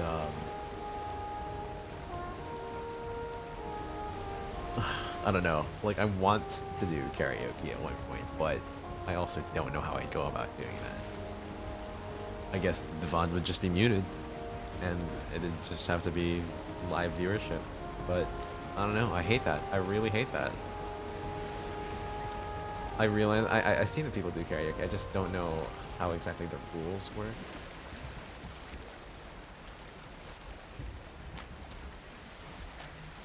And I'd prefer to have, you know,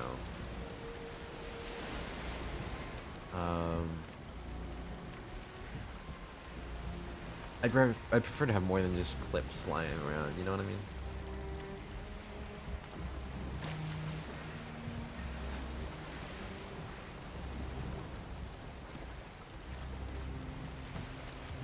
I feel like people do karaoke more on YouTube than they do on Twitch, though.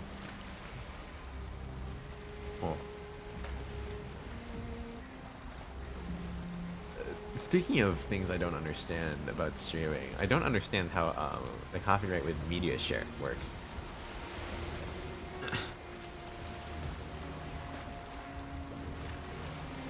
Not that I would really do media share though. Like I'm more like you know, playing a game in the background of the conversation than watching videos.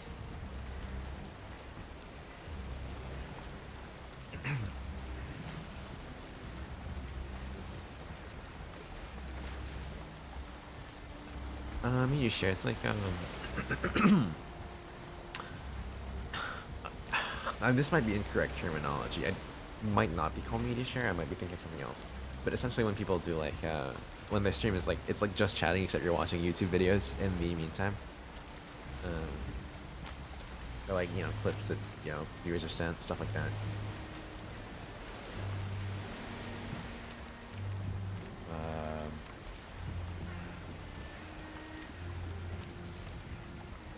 Yeah. It's not necessarily like watching TV shows, more like browsing around YouTube, falling through the rabbit hole, that kind of. Like, you know, if you feel like watching all of Daily Dose of Internet's videos and chatting to people while you do so, that would be at least what I'm thinking of, media share. And, let's see. But like, if you were to do one of those, you know, if you were to chat and let, you know, one of those walking in Japan or walking in Sweden videos, you know, roll in the background, like that.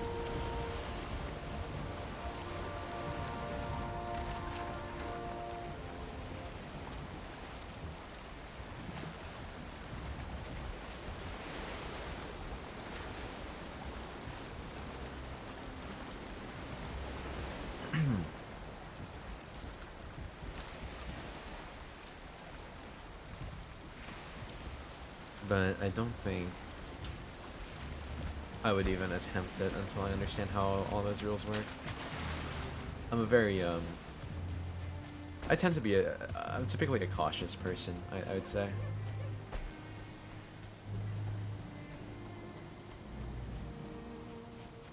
You know, out of curiosity, who was your introduction into the world of VTubers? And I suppose, who was your inspiration to become a VTuber? For me personally, my introduction was Fubuki from Hololive, that Scatman clip, as it was for so many people. And I'd say my actual inspiration was Juniper Actios, the moth VTuber. Um, love her streams. Love them so much.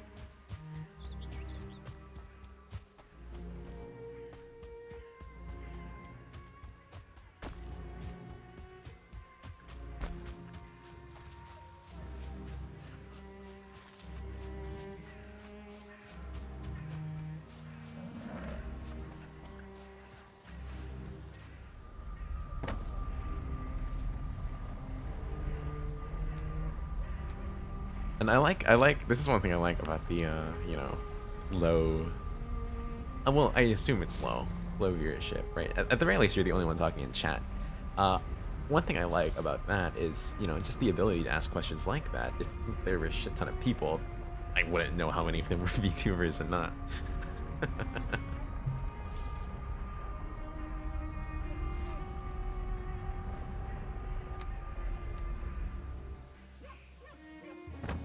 need to run back twice.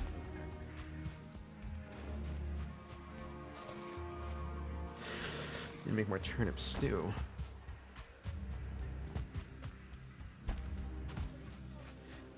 Get one from anyone, just the thought of being anime was cool enough for me. Alright. I mean, it's cool enough for me too.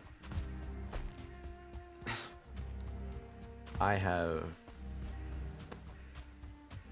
grown up with anime since I was young.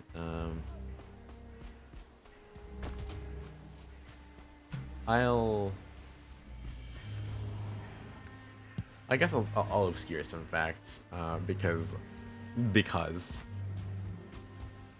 why not? But I used to live in X nondescript area of Asia, and yeah, it was anime was constantly airing, and it was well, you know, it was a big part of my childhood, and I will say I don't actually consider that to be what got me into anime culture. What did was Gundam 00. That was probably my first quote-unquote real anime. Granted, it was also part of my childhood. I was probably like 7 or 8 when I watched it first. But, oh man, I loved that show so much, and it got me into all the other mecha. And from mecha, I went to, you know, Guilty Crown. Guilty Crown, I went to, you know, Bleach, and you know, it spiraled from there.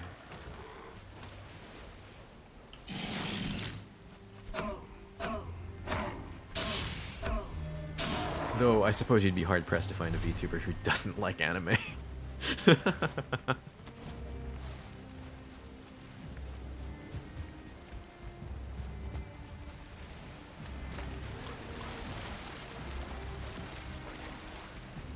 meant to put my silver in storage. Right. How about you? Any particular favorites? I would say, in terms of favorites, it's very hard for me to decide, so I guess it's not a very fair question to ask.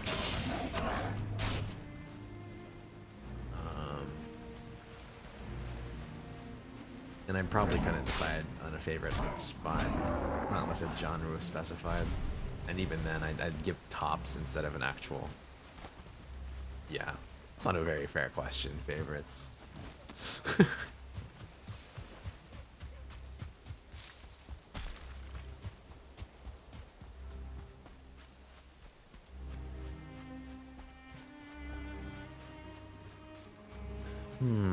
I will say though, in terms of animes that I've watched or rewatched recently, Inuyasha. I actually haven't seen Inuyasha. In terms of ones I've rewatched recently, or watched period recently, I recently rewatched Durarara, and God, oh, love that series so much. I haven't watched this one in a while. I haven't even finished the whole series, but the Monogatari series, it's another one.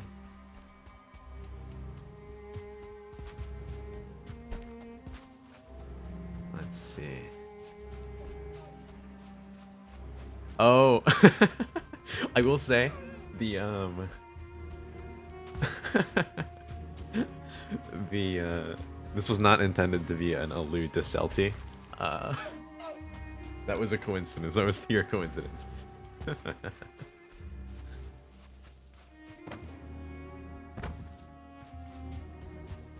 But it might have been in my mind subliminally.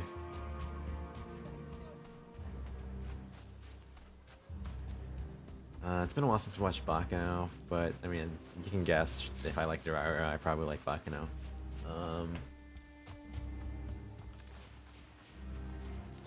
I'm not trying to go back in the mountains. What am I doing?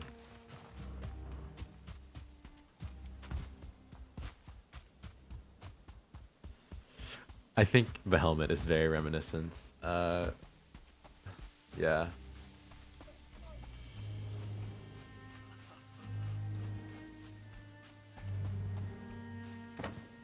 Granted, I suppose that is the most iconic part of Celti's character. Or the fact that, you know... Is that a spoiler? Can you spoil something that's been around for as long as Durarara? Is someone going to watch this VOD that's gonna care? Probably not. It is a spoiler? Okay.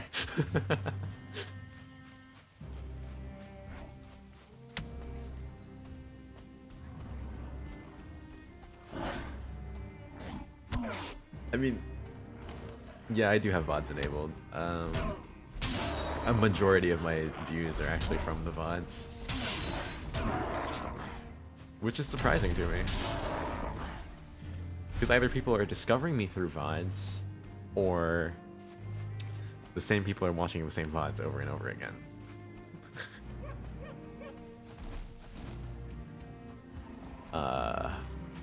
Either way, an interesting case.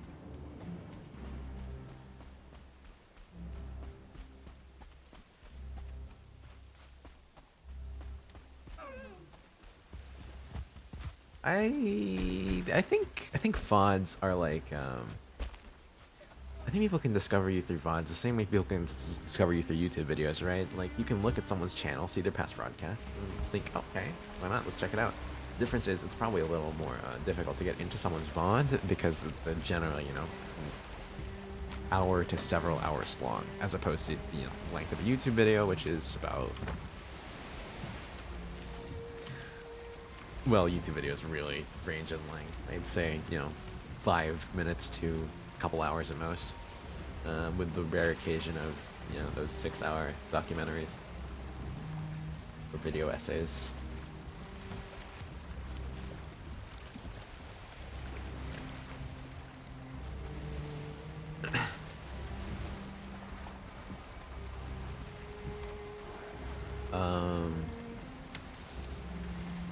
Yeah, I do have VODs enabled, and as I have been streaming for a week, uh, but nightly, I have, I already have about 7 videos on there, so yeah.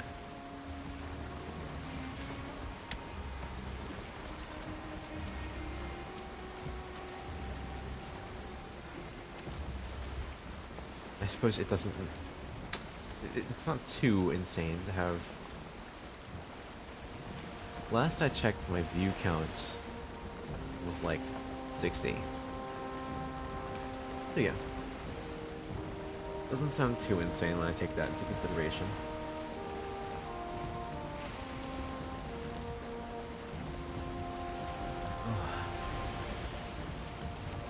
I will say though, for my first few streams, I didn't put a tag in, and it seems like putting the tag really helps.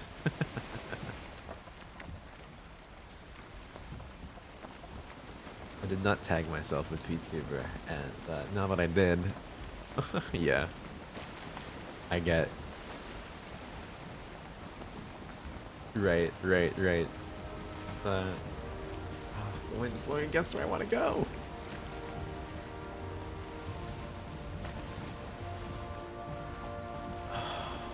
Um, Gosh, I hope I don't run into sea serpents. Actually, I hope I do run into a sea serpent, but I don't have my harpoon. Damn. Um, yeah. There was a massive change with the tag, in my opinion, because in one stream, after I put a tag on, I got 2 follows, and the second stream, I have a tag, again, 2 follows. Really, very big change from none.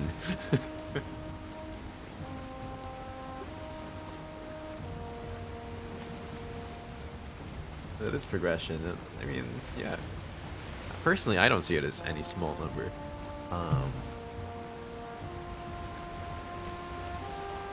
But yeah, I think any amount of followers that aren't just family or friends is like insane. That means there are people willing to listen to me ramble while I play Valheim or whatever game I'm playing.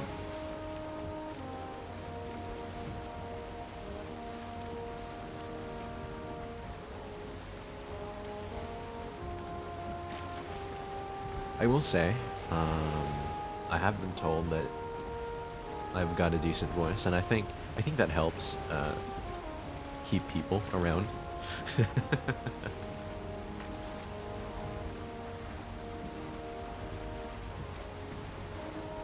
Gosh, I remember the weirdest way someone told me that I have.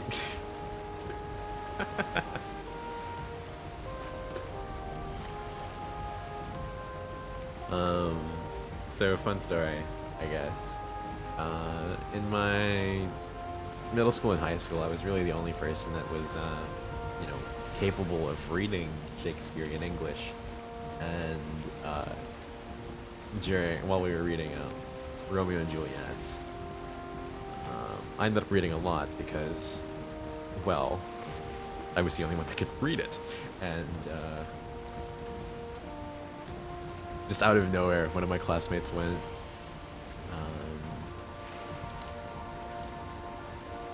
you know, I want to put you on my GPS. I want your voice on my GPS. I didn't know how to react at the moment except to say, thanks, I guess.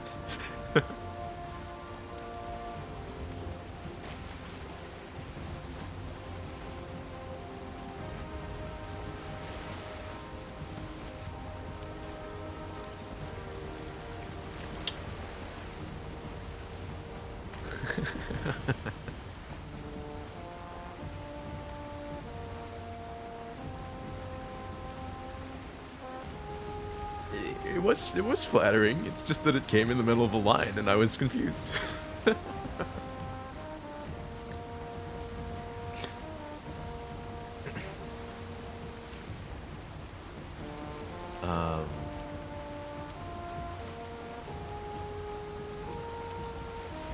In terms of my high school experience with my voice and reading, it was less of my classmates,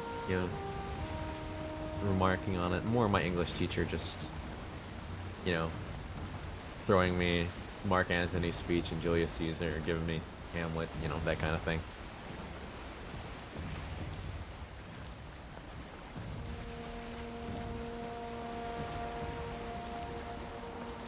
And I suppose entering me in all of the speech competitions.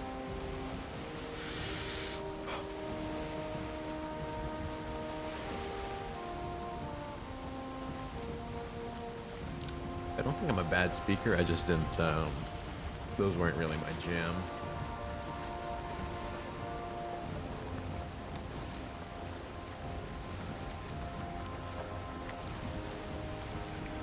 Much preferred staying at home and playing video games on a Saturday than going out of town.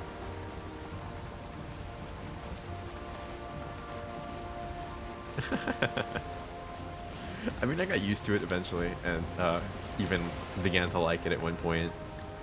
That is being picked because, well, see, if I wasn't picked, then there was a very small subset of people who could read the word forsook or I. I've heard the weirdest pronunciations for I, A-Y-E. It's, I've heard I-E, I've heard A, I've heard Oi, but the rest of it wasn't pronounced in any attempt at an accent. Rest of the sentence, that is. So, yeah.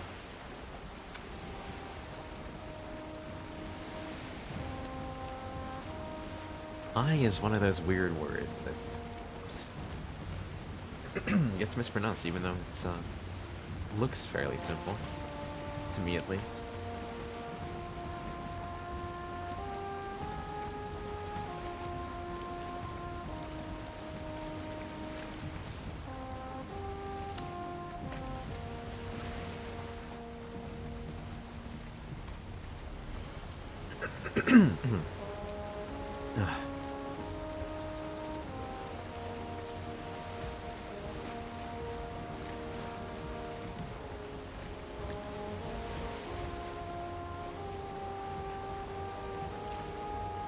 Oh, I'm gonna get stuck here again. I can already feel it.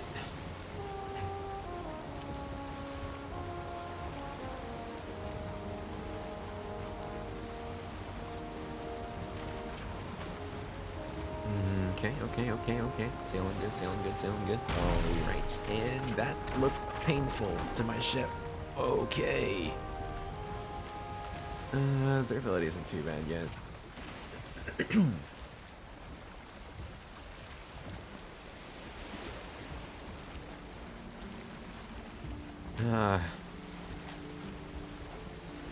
That reminds me. Ships. Gosh, that's another thing I find hilarious about my brother.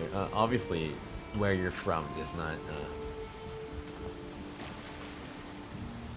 Where you're from does not change, you know, whether or not you like riding on boats. Sorry, my voice is getting kind of hoarse. Feels like I got a frog in there. Wow.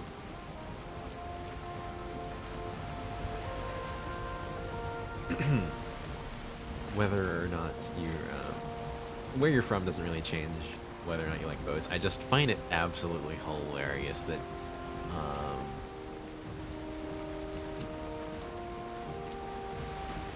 my brother and I have typically, not typically, but for like a good portion of our lives lived on islands. Take that as you will, and try and narrow down the country from there. But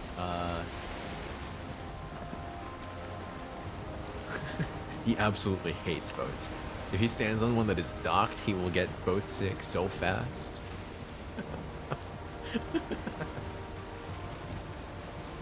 It is the funniest thing to me.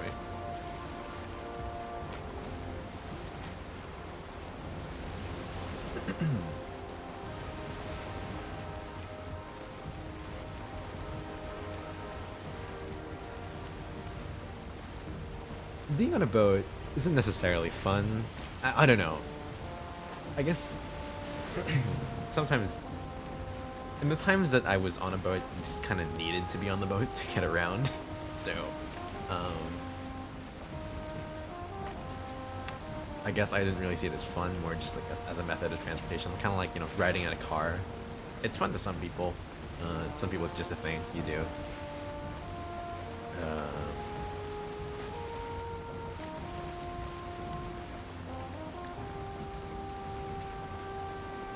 But yeah, it is fun, like looking at the back, seeing all the spray. If you happen to run into any sea creatures along the way, that's also very nice.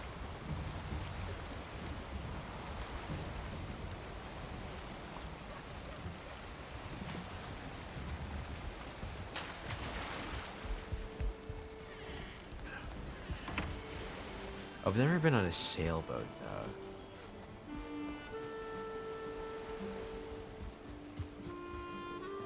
What types of boats have I been on? Been on a barge. Been on a ferry.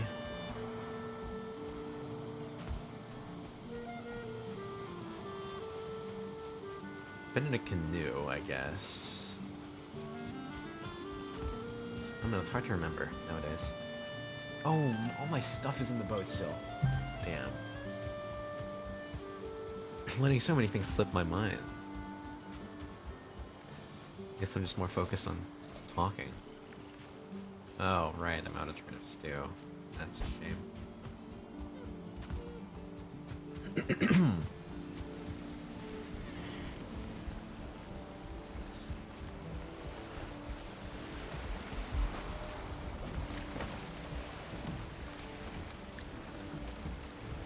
Speaking of islands. Okay. So I now live in the Midwest, the American Midwest, and God, I miss fish. I mean, obviously there is fish available, but like, God, I miss fresh fish.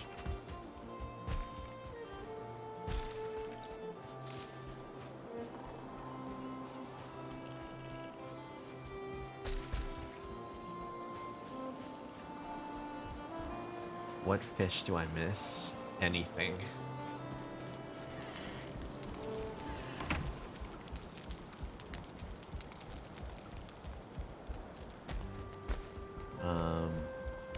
Like, okay. Things that I can name off particularly off the top of my head that I miss so much. Crab, squid, clams. I wouldn't say oysters. I do like oysters quite a bit, but those aren't a sense of nostalgia kind of miss. It's more just a I want oysters kind of miss. Tuna, mackerel. Not the canned mackerel, you know, fresh mackerel, but like. Although I will say I haven't actually tried catfish, which is like the only local fish around here. The Mississippi provides with very little biodiversity.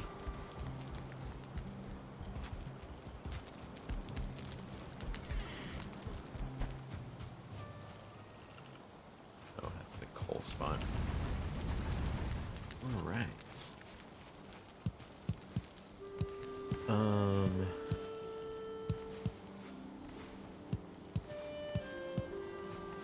Sea urchin. That's a good one. I think talking about food generally just makes you want that food, unless it's bad. Fish roe. That's something I miss. It's something I love. It's something you can't really find very much here. Specifically salmon roe. God. You can only find it in sushi places, and even then, like, it's typically not. I don't know. It's not as fresh around here. It's not as firm. Poppy? Reactive. I don't know how to describe it.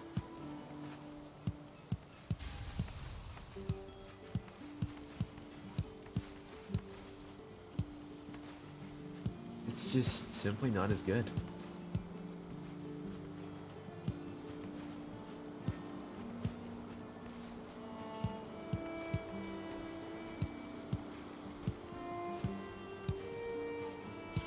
Oh, here's another type of seafood that I miss: seaweed. You can't really call it fish, but boy, is it good. One of my favorite snacks when I was younger.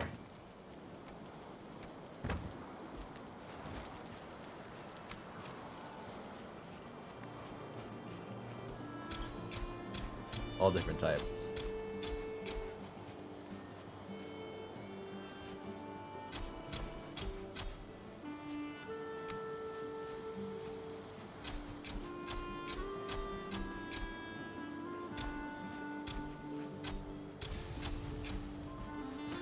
Stacey Owen doesn't provide you enough seafood.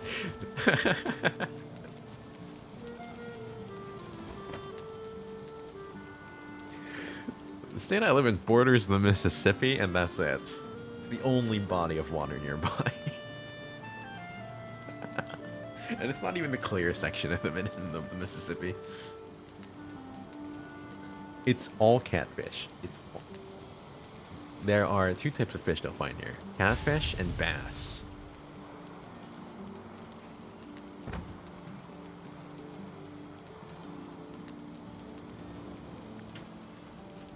Can't say that I've ever had either. I've heard that catfish is actually pretty good, but I mean, I myself haven't tried it. I probably should at one point, because I do make it a point to promote the consumption of seafood to my friends, and I'd kind of look like a hypocrite if I just don't want to eat catfish. And we never eaten flounder, and that is one ugly fish.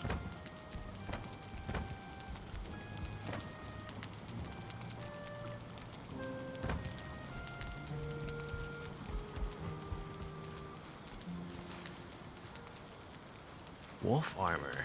Oh, so there is wolf armor. Okay. Frostner. Silver sword.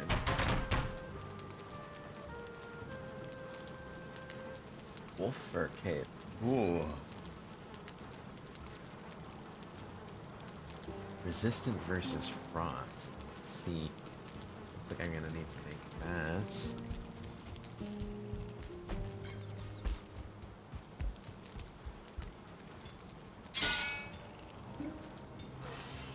Any chain? Okay. I still don't know how to make chain. Maybe I can't make chain. That's a lot of silver. That's a lot of silver that I need. It's Frostner. The dead fear silver. Remind them why.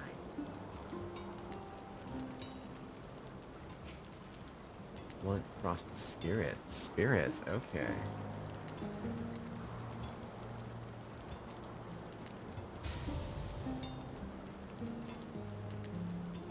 Interesting. One-handed. This is a hammer. Okay. Clean. Can bide its touch.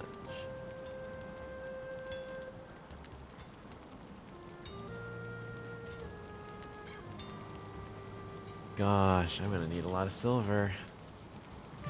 Good thing it's easier to obtain than bronze. Something I've found with this game is, I really hate how hard it is to get bronze.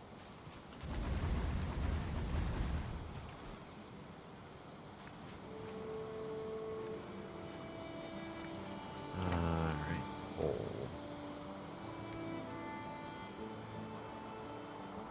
Because with bronze, right, you need so much copper. You need 2 pieces of copper and 1 piece of tin for each piece of bronze. Really, iron. I found iron to be far easier than it was to get bronze, because just, well, it might just be the my luck, but like over here I found so many crypts, and I got like 100 pieces of, 130 pieces of iron in one haul. Just stuffed it all on a long ship and brought it back.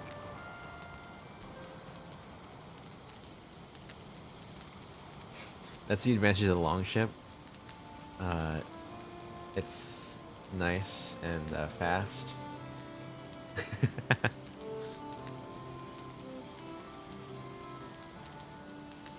um.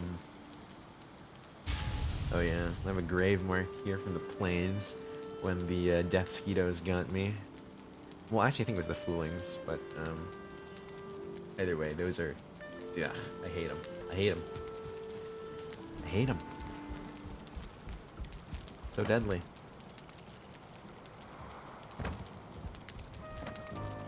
I have thistle lying around anyway.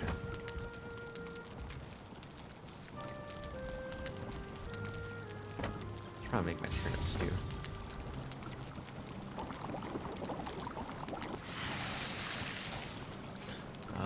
Full inventory. Where do I put this Grey Dwarf head? There you go.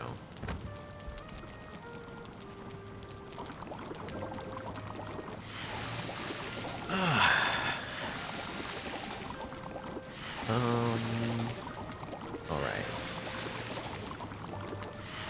I will say, I probably won't be streaming for much longer. Just letting you know.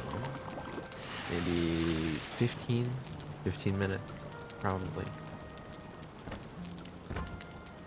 As it has surprisingly been 2 hours and 15 minutes since I started. At least it's surprising to me. Put this turnip away. What do I want to do with these carrots?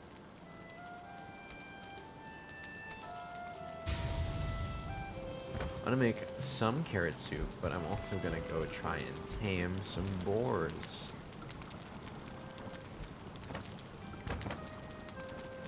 Mushroom.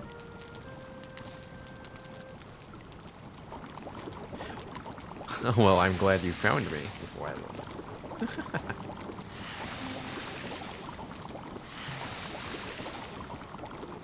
I am quite happy to have someone in chat. It's a very nice experience, in my opinion.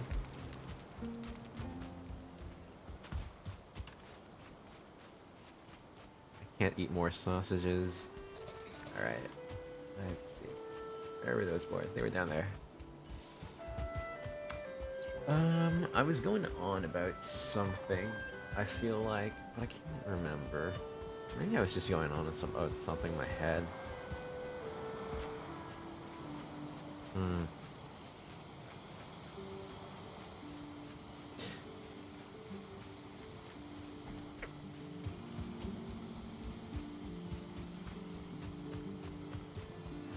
Fish. Right, I was talking about fish.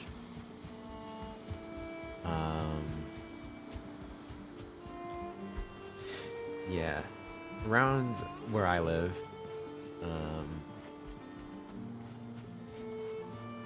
actually, in America as a whole, fish really isn't the,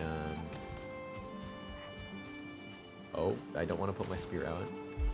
Fish is not consumed all too much.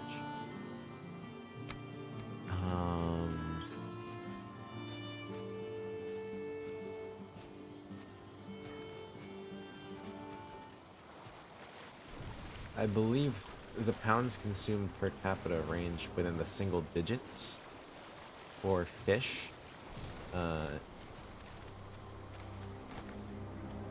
Annually, whereas for meats, like beef, pork, they go up to like 90, 100. Chicken, yeah, I think around there. They're high tens to 100.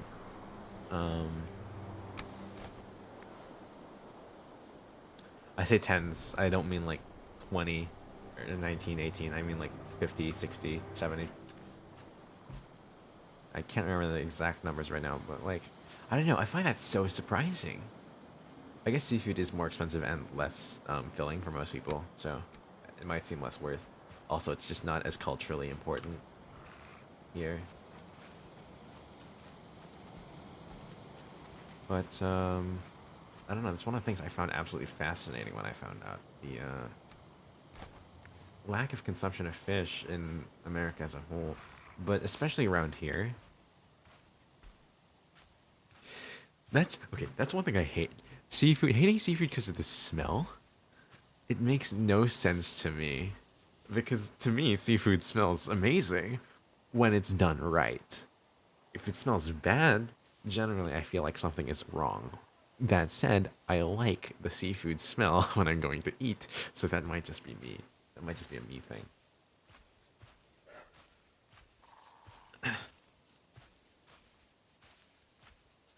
Dead fish, not cooked fish, probably. Yeah, I think so as well. And I mean, growing up though, I kind of associated the dead fish smell with the cooked fish smell because I mean there were so many markets that sold dead fish, right? Like that smell leads to the cooked fish smell, and it's I got Pavloved into it, I guess.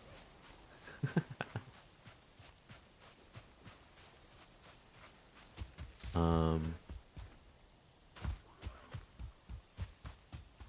but yeah, I mean, one thing I don't get is when people make that remark about tuna.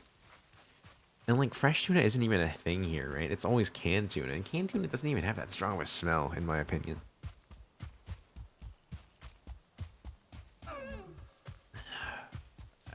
I feel like seafood is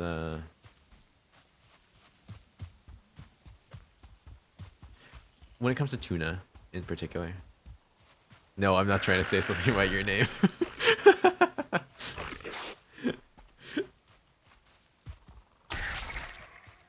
Look, tuna is one of my favorite fish, okay? Tuna is one of my favorite fish.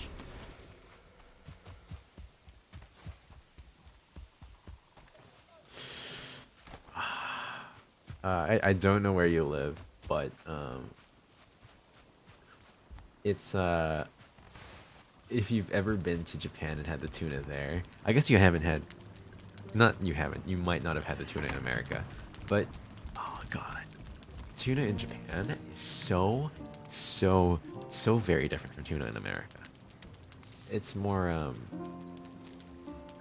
fatty. I guess it's because they have bluefin, but with maybe not even the bluefin, maybe they're regular. I don't know if they use skipjack or whatever, but it's whatever it is. Their tuna tend to have more fats than tuna here, and it really makes like even just a minuscule amount more. It makes such a noticeable difference that that I miss it so much. That is one of the things I miss dreadfully. Japanese tuna.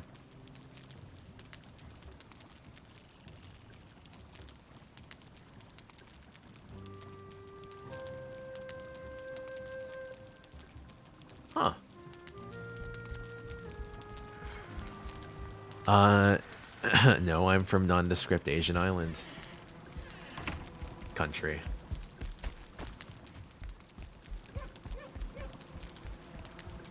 And I wouldn't say I'm from there. I was born in America, but I did move to nondescript Asian island country um, after. Well, no, I was born in America and I moved to nondescript Asian island country after when I was 3, and moved back to America when I was 10, 11, 10 or 11. So it's I mean, I didn't really develop an accent.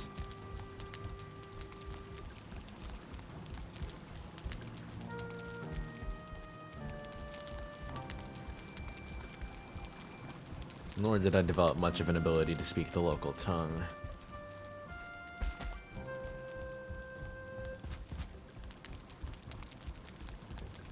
Though I can mostly understand conversational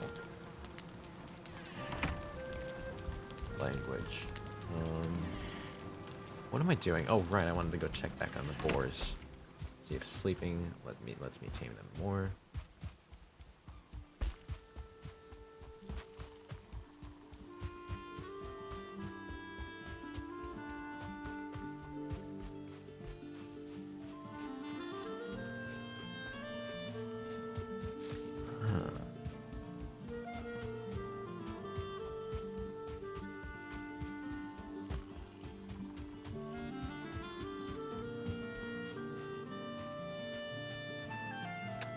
Um, but I will say, like, living over there,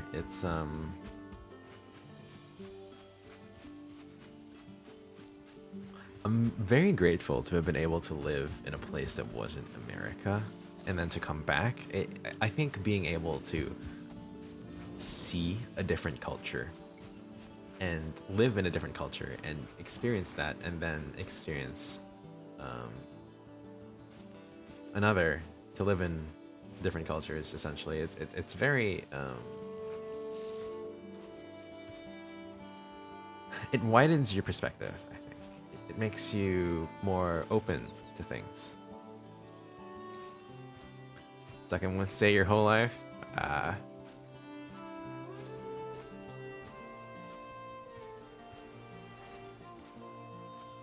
I will say the place I was born in America was also an island, so that really narrows it down because not much of America is island.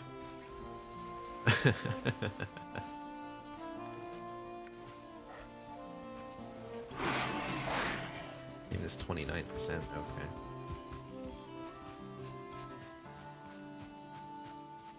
You think you know? I think you don't. I think you're gonna guess the wrong place.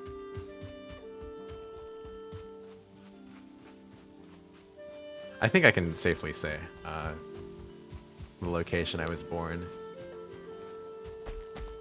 given the massive population density.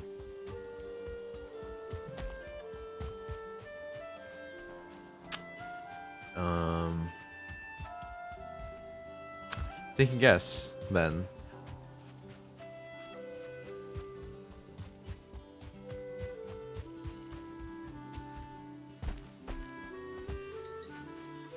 Yeah, that's what I thought you'd guess. Incorrect. While Hawaii is a good guess for islands, try East Coast.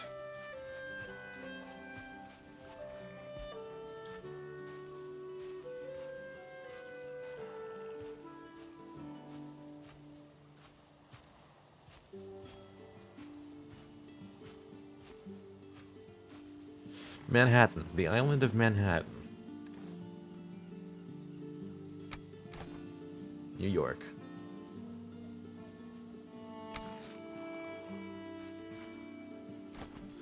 One of my favorite cities, even to the modern day. Yeah, if you've never heard of Manhattan, it's the island in which Times Square. It's the island with Times Square, Fifth Avenue, all of those. It's the island that's on. It's considered one of New York's boroughs, I suppose. Um, you know, it's like how there's Queens and there's Brooklyn, and there's you know all the different areas of New York. Manhattan is the central one. It's its own island within New York. And it is what is generally referred to when someone says New York, New York. So it is the city of New York within New York. It is not the greater New York area itself, but it is within the greater New York area.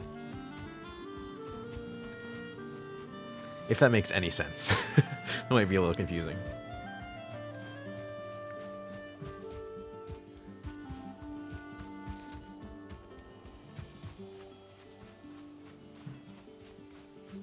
It's the real New York. Don't let anyone from any other area of New York hear you say that.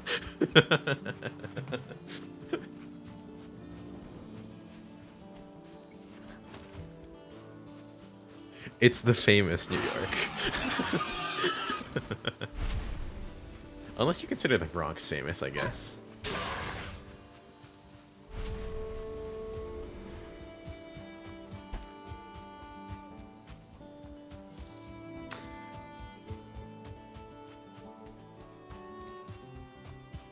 Or Queens. Queens is also pretty famous. It's the most famous New York. How about that?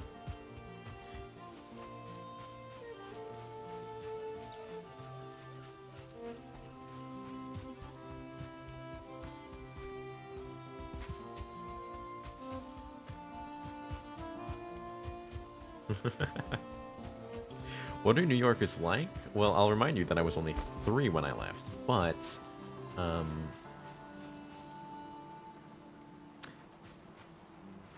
I have visited a couple times since then, and I think the best way to describe it is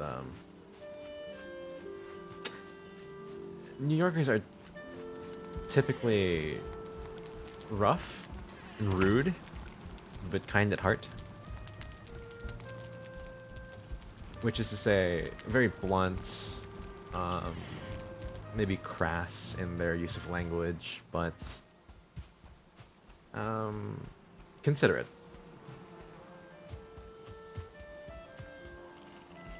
And if you don't screw with them, they probably won't screw with you. And if you look like you're lost, they'll probably help you out.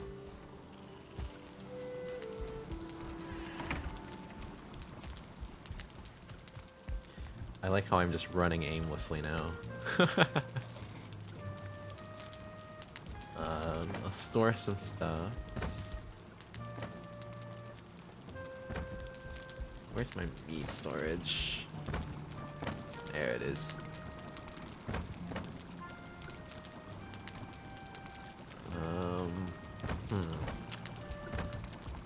I remember someone recounting a story. Either this might have been on YouTube. I don't remember very well right now, but about how essentially New Yorkers are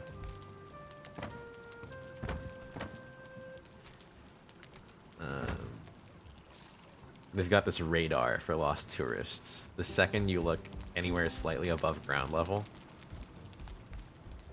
they know you're lost, and they know you're not a native, and they know, so you'll be approached. The second you look like you're lost, you're going to be approached in New York and be like, where you gotta go. That said, there's also a handful of people trying to sell you their mixtapes, for absurd prices. And some people are very vulnerable to that. My main example is my brother. When last time I went to New York, someone came up to him like, "Hey, you wanna buy my mixtape? I'll sign it for you, $50." Like, this is an unknown guy on the street selling his mixtape that no one's heard of, and because he signed it for my brother, he's gonna pay $50 for it. But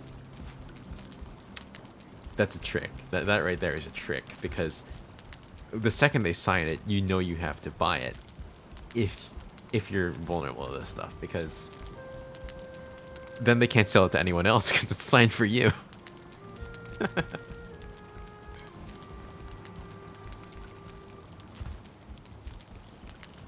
But I guess you'll find people like that everywhere. I mean, I've seen people like that in Chicago, San Francisco, so.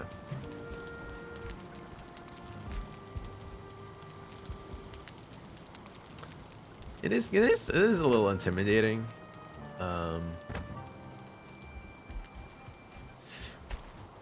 I would say that I'm a well-traveled person, yeah.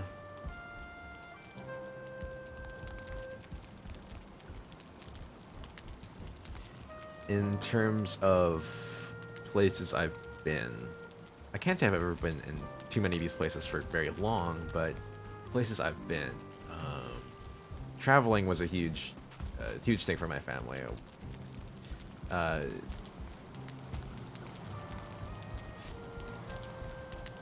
Just traveling was something we saved up for more than we saved up for anything else. So I've been to New York, Florida. No, not an army family. Just been to New York, been to Orlando, been to San Francisco, been to Chicago, been to, what's that one place in the Midwest up north that I can't remember the name of. Been to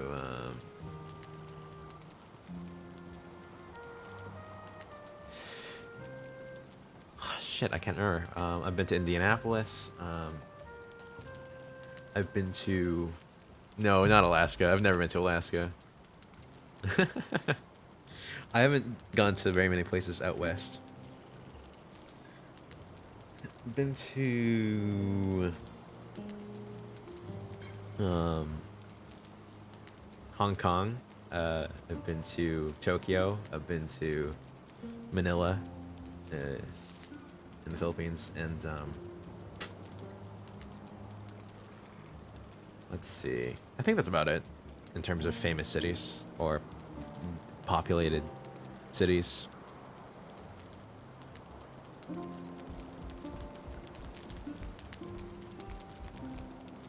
Oh, DC. I've been to Washington, DC. Right.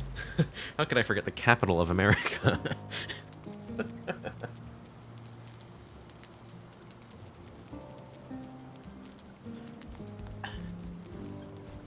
So yeah, a lot of that is America, I suppose.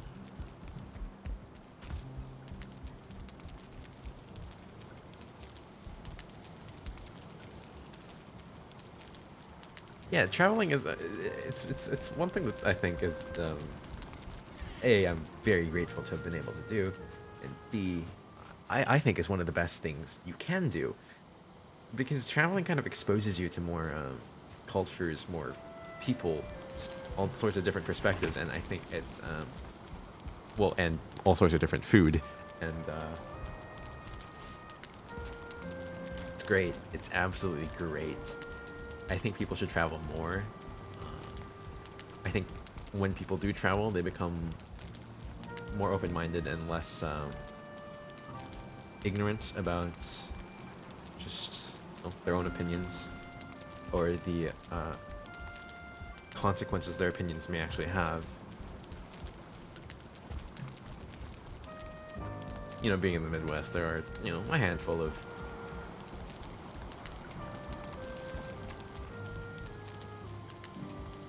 very I don't know that I would call it conservative. I suppose I could just flat out call it racist uh, opinions around, and I think those disappear when you actually get to explore the cultures of people you're talking about. Not always, but I think there's a higher likelihood, and I don't know. I just think traveling is such a fantastic thing.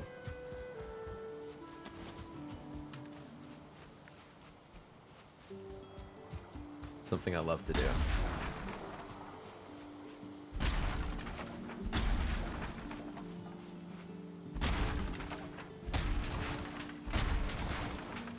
I don't know what I'm gathering wood for. Probably just to fill the air.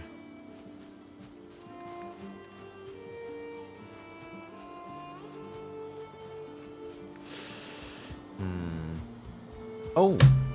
I need to upgrade my troll armor. Yep.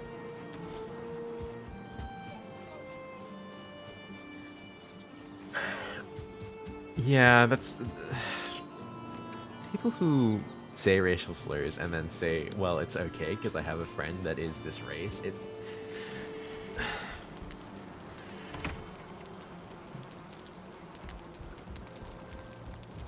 Um, it's frustrating because, in my opinion, it's okay if you're that friend and you're okay with that. If you're not that friend, then obviously it's very wrong. But if that friend is the only person you know, then I can see how it would is the only person of that race you know. Then I can see how it would make sense to think that it's okay. If you're a little socially inept, but I don't know. Yeah, it's one of the worst defenses you can have, in my opinion.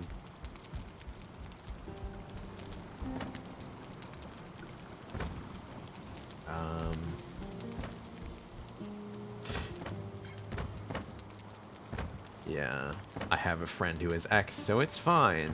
Ugh.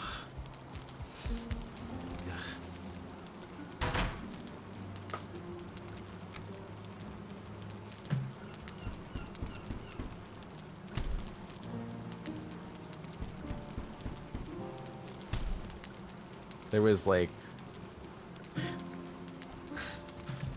one black kid at our school, and boy, was that excuse used way too much.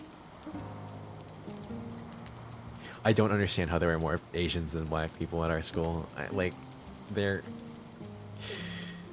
don't know. I didn't realize that was the demographic of the Midwest, but God.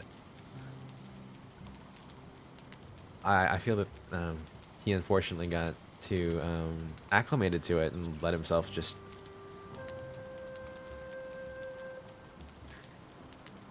be called racial slurs, and I don't know, it felt kind of bad.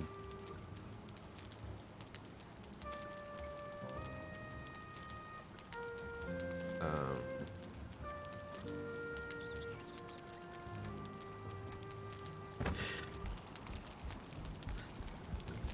yeah.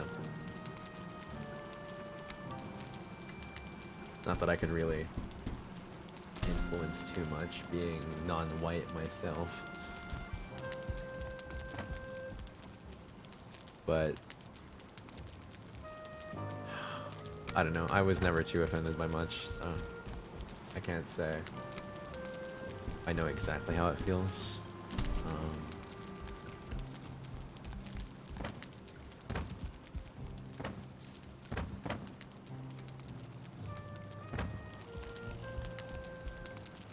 Oh, what's up, Achura? I was actually just about to end stream.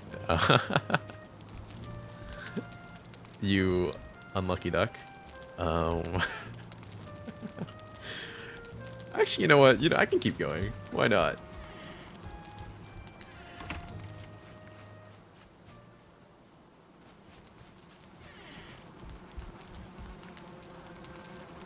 She, they. Are you, Sakura? Are you mistaking Achura for the person who was here before? Because Achura was not in chat today. Well, I mean, they are now, but.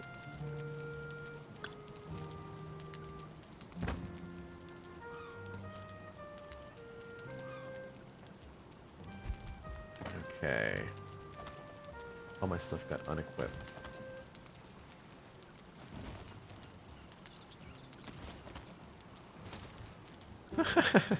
Ichira is also follower then, so that's cool.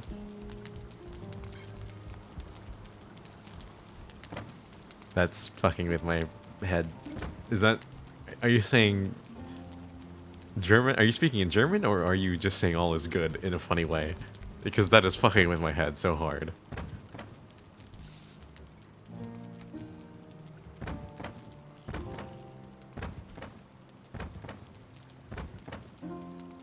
Okay, okay, okay.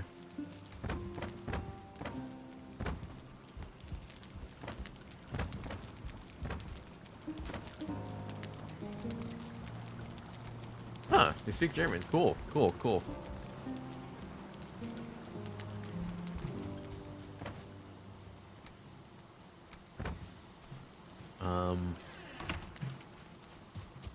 Let's see.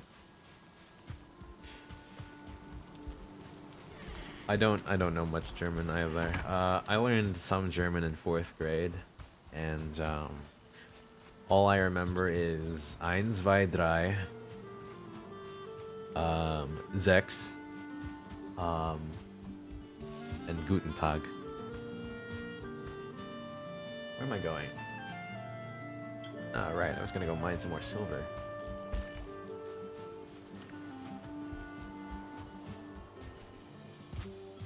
Yes. 1, 2, 3, 6, and good afternoon.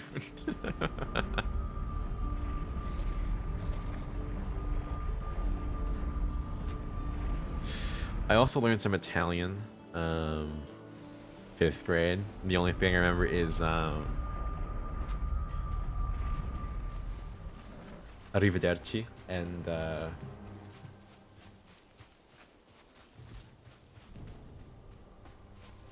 antipasti, and then pizza, pasta, ensalada. The food terms, calamari.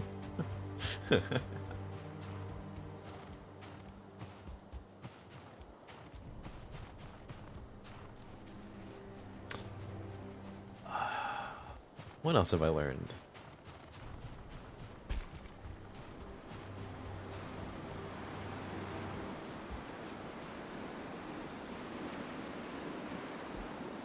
Germans, all I remember about Germans in games is playing Battlefield and hearing endless Sanitäter! This endless screams for the medic.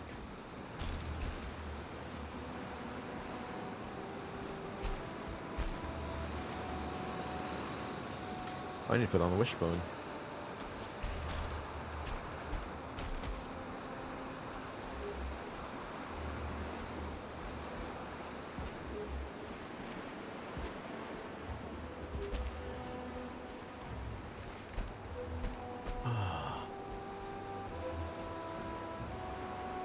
Yeah. I would say that I am aware of several languages, but I'm not fluent in any of them but English.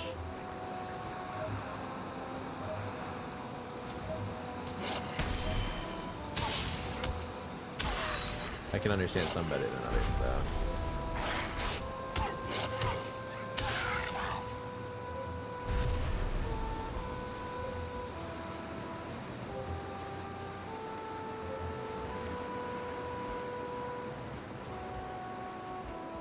What am I looking for now?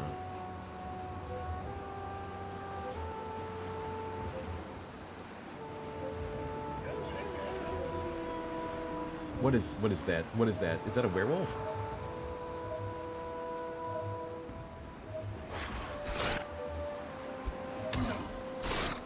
Oh, that hurts. Capture it? How do I capture it?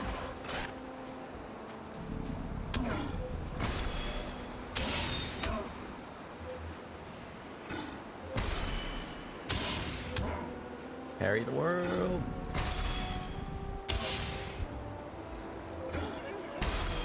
Oh, there's another one.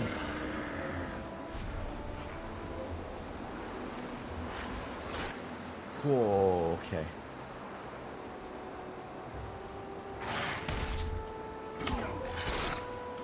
Okay, I think I'm gonna have to run from this one. Flee. Oh, Drake's coming in. Yep. Gotta run. Bye. I am not dealing with that. That is far too much for me.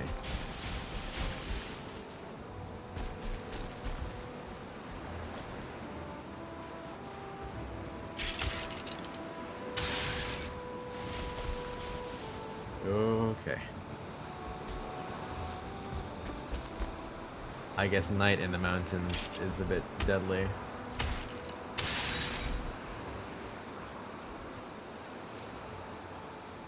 You're fluent in 2 languages and a mixture of about 2 to 3 dialects. I think being able to speak multiple languages is an amazing skill.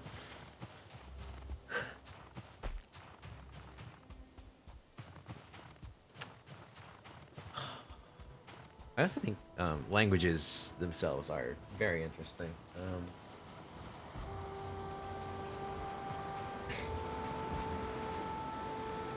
I just love seeing the way like different languages formulate their thoughts out. It's interesting also to see how much language has to do with thought itself. I think it's really cool. Just linguistic science, I suppose. Not that I know too much about it. I haven't studied any linguistic science. Yeah.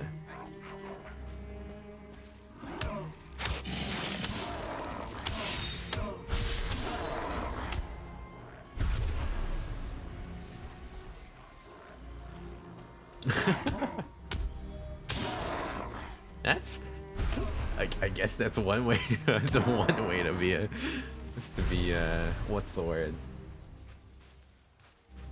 Stubborn about it. Stubborn? I don't think like stubborn's exactly the correct word for that.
See, I can't understand that, but I can guess. Does that say, what? Speak German. I don't speak English? Something along those lines?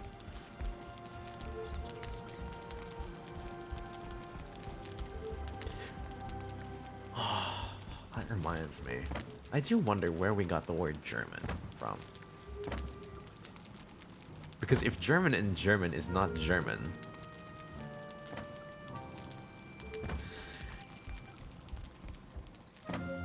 and in the Latin languages, like Spanish, right? It's like Alemán. And French is like Allemagne. Or something like that. Allemagne. Allemand? I don't know. It's somewhere along those lines, right? I just wonder where we got the word German.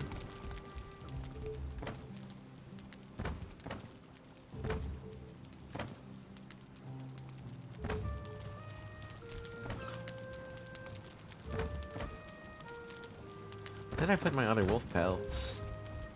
Where are they at? It's... I don't think it's the Romans.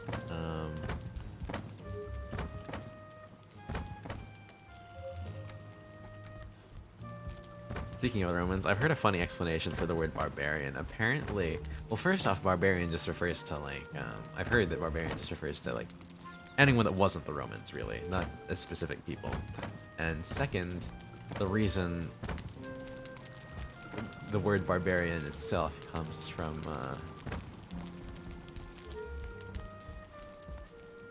according to a friend of mine, comes from the fact that to the Romans, all the other languages just sound like bar, bar, bar, bar, bar. So it's people of the language that speaks. It sounds like bar, bar. It sounds like gibberish, essentially.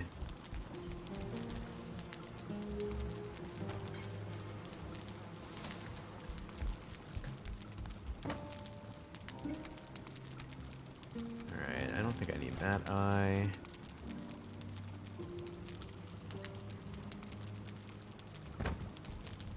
Obviously, the word barbarian has taken on more negative connotations in the modern day, but interestingly enough, the Romans did actually, you know, they did ally. I don't know. I don't necessarily know about allying themselves, but they did fight on the same side as people they considered to be barbarians against other barbarians at certain points. So yeah.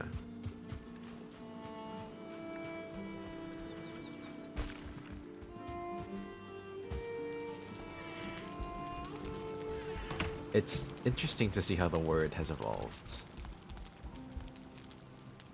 Right, mercenaries.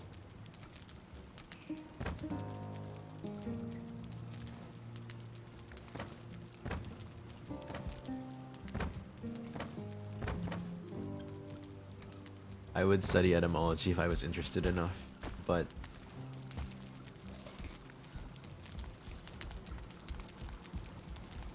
as it stands, I unfortunately am not.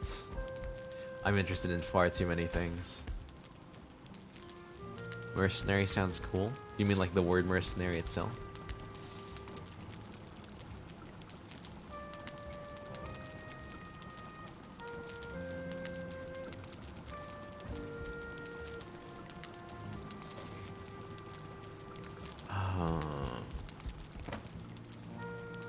The word and the profession. I think the profession,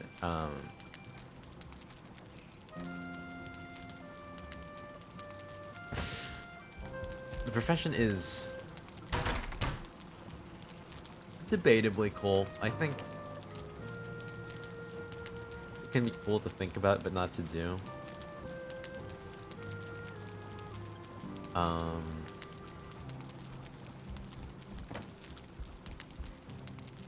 I think my best example of that is that mercenaries actually don't get all the same protections that soldiers do in a war, and I think, you know, it's pretty dangerous to be a soldier in the middle of a war. It's even more dangerous to be a mercenary, essentially. At least from what I've seen about it.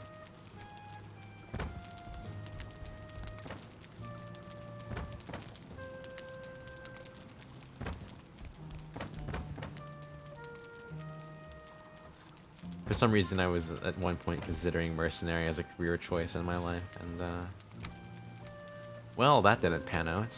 I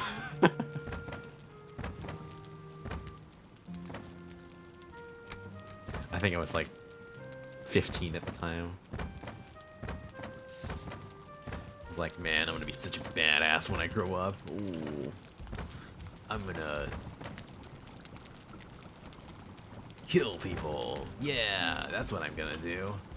Like, older me was like, I don't know about that one, kid.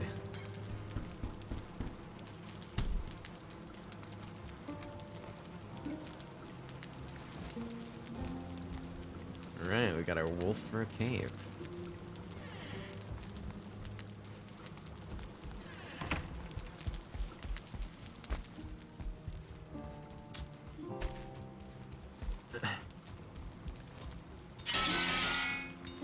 You're still considering military as a profession? I wouldn't deter anyone from considering military as a profession. I mean, I myself still have thoughts here and there.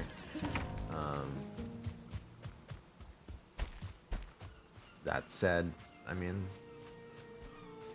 I don't know. I just don't, how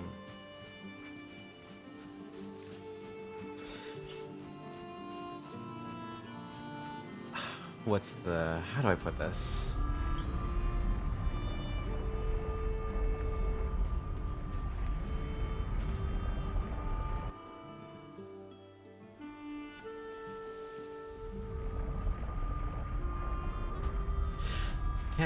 I can't quite express what I want to express very accurately.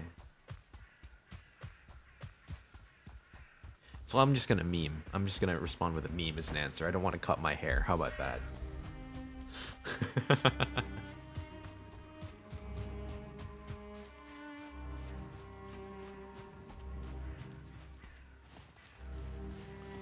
I'll say that my hair is fairly long. It's not like long in terms of like short. Like, I just have bangs essentially, which is not a thing in the military, at least as far as I've seen. Maybe if I was a high enough ranking officer.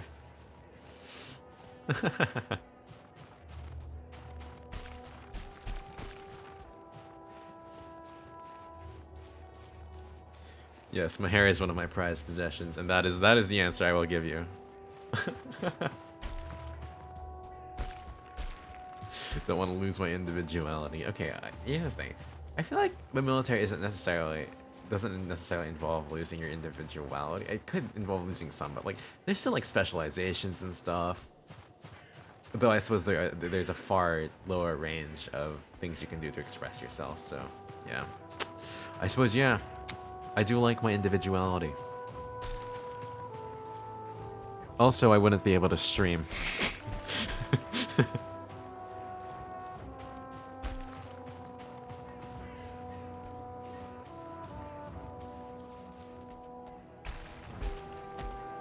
Plus, I would have to eat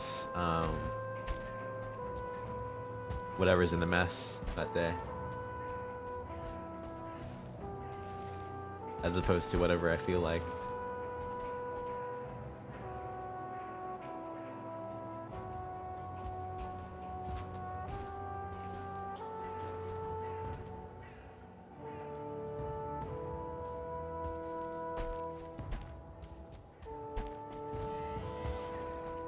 Alright, we're back. We're more heavily geared.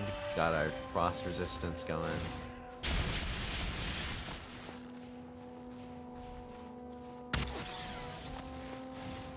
And I can take this Drake. Easy peasy.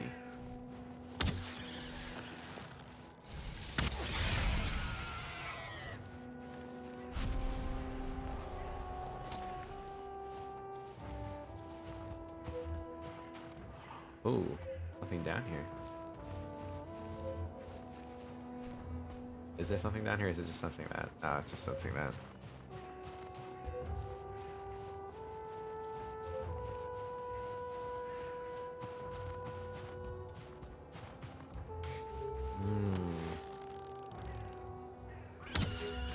Oh, it saw me.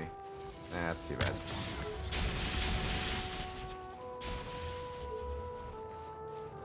Death is the least of my concerns? Okay. I will say right now, I am more terrified of the issues that come with old age than I am about dying. I think there might be a lot of people like me in that respect, but like, you know,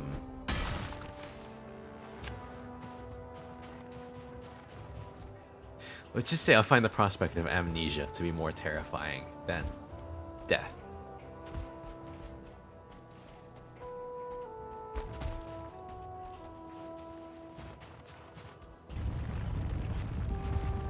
Oh, what is that?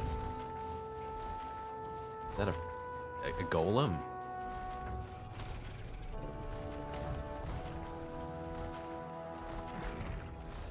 Doing bludgeoning damage is best.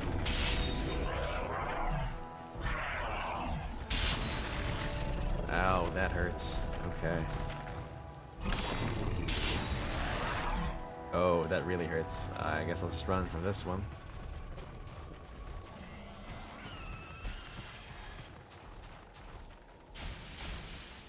Oh, I can just activate this too.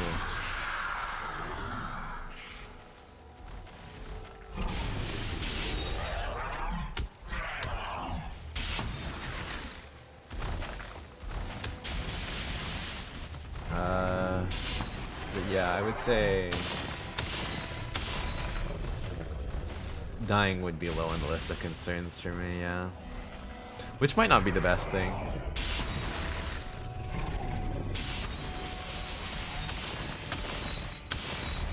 I think for most people, most young people, we've got that immortality complex, yeah. That idea that nothing that terrible could ever happen to us because we are the protagonists. It's my story. I can't ever be, you know, fatally injured or anything, right? I've got the plot armor. Even if I can recognize that that's such an irrational thought, I know that I still think that way.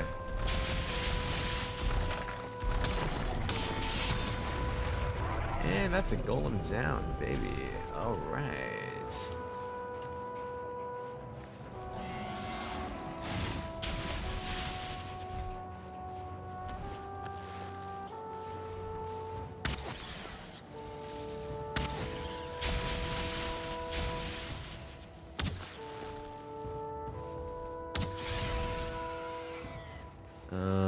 I think it's pretty rare to be,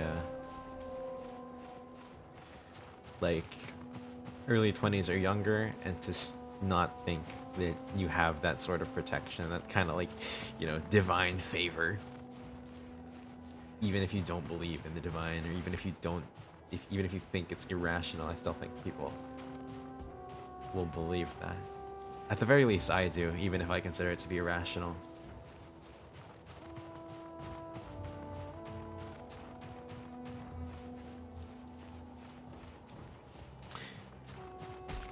You think that way with school? Because you still haven't failed?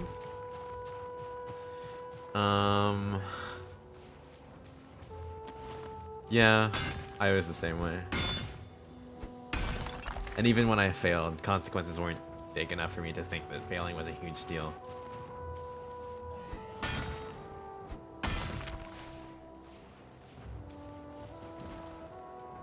And I gotta say, that is probably one of the worst attitudes you can have towards school, is what I'm going to say, but I still have that attitude as a college student.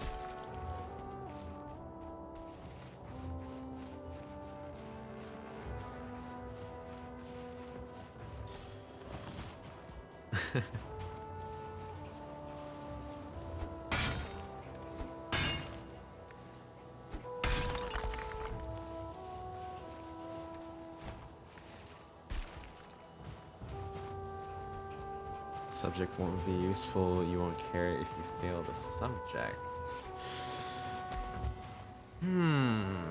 I think that's a little more dangerous.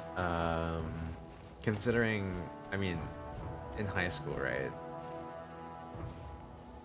I'm assuming you're talking about high school because if you're talking about how a subject won't be useful, that probably means the subject was chosen for you, or that it's mandatory. And in those cases, I feel like it's a little more dangerous to think like that, even though I used to think like that as well. I mean, I still do, but I think it's a little more dangerous in the sense that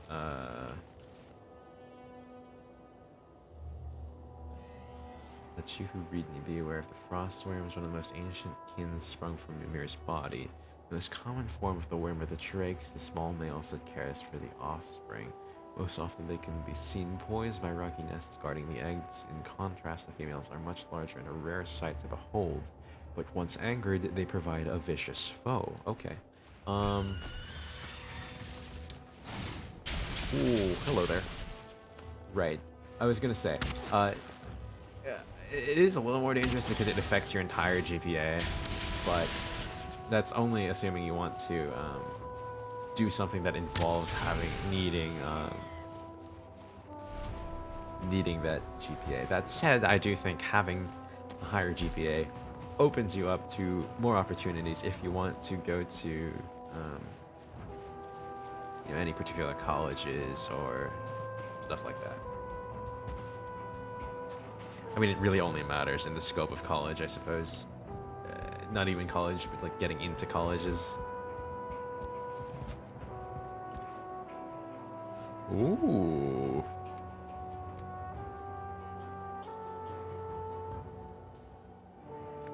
Yeah, I'll take that.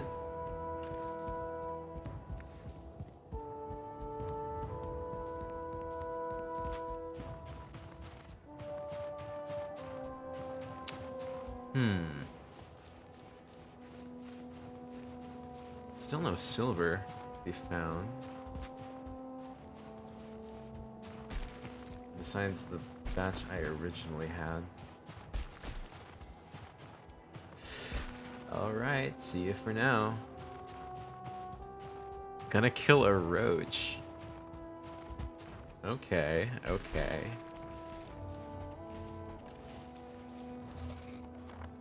Good luck with that.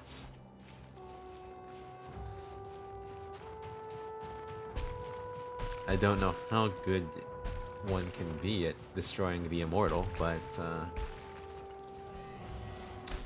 yes, good luck indeed.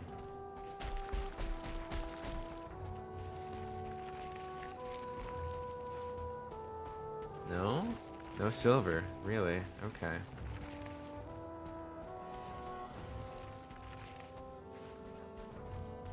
You right there, nice big old troll.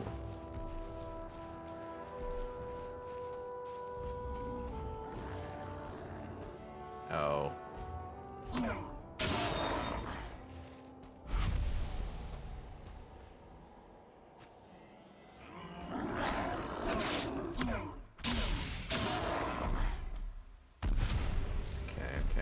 Okay, don't spot me.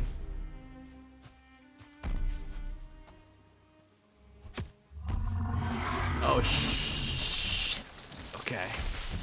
That did not go as planned.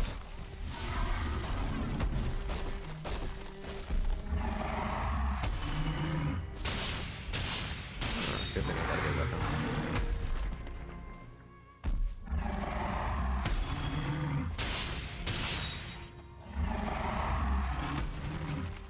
To regen some stamina. Oh, and the Drake's angry.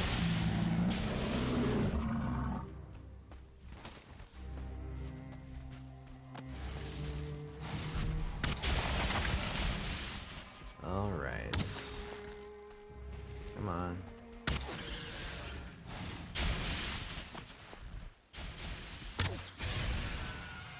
Down they go.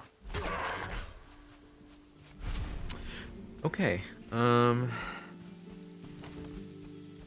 Alright, it's now been about 3 hours, just over, since I started streaming, so I'm probably going to return home and then end the stream there. But in the meantime, yeah. Um,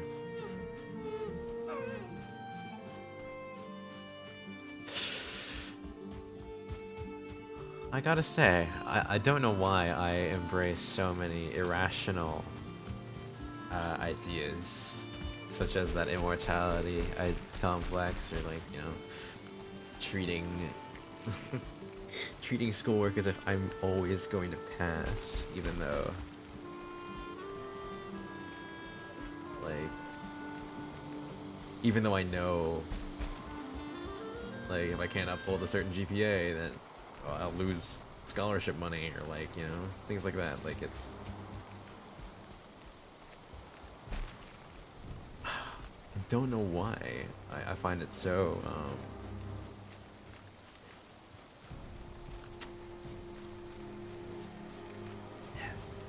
what's the word? Unnatural change? Counterintuitive?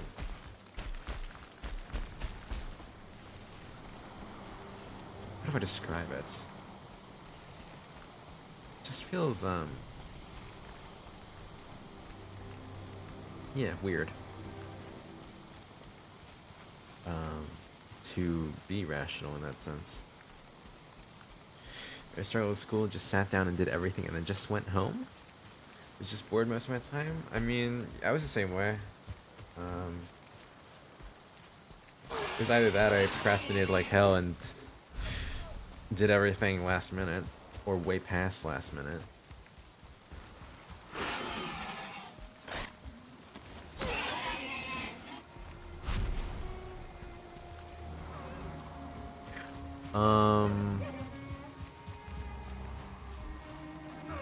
I'll say that I wasn't the best student, that's for sure, but I got away with a lot of shit, I guess, in that sense. Like, man, I turned in some homework assignments like 3 months late, way past when the teacher said they would accept them. But like, yeah, they still took it. I suppose I was generally liked by the teachers. They tend to like talking with me at least, and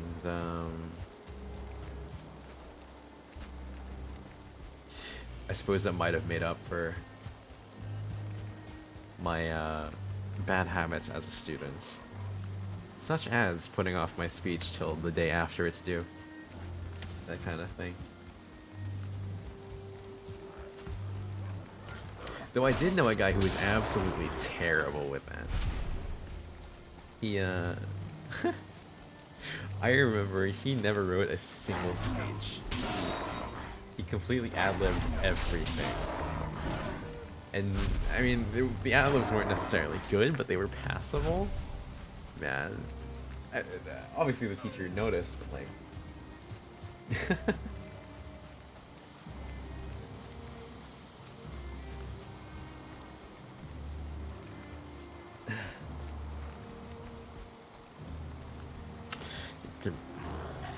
Interesting.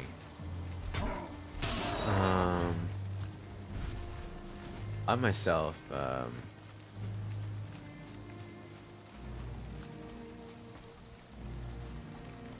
I end up getting called up to the front more because I'm one of the few people that is willing to talk or go first. But I recognize that's not, I think that's pretty rare. I mean, given that there are so many people not willing to talk in a room.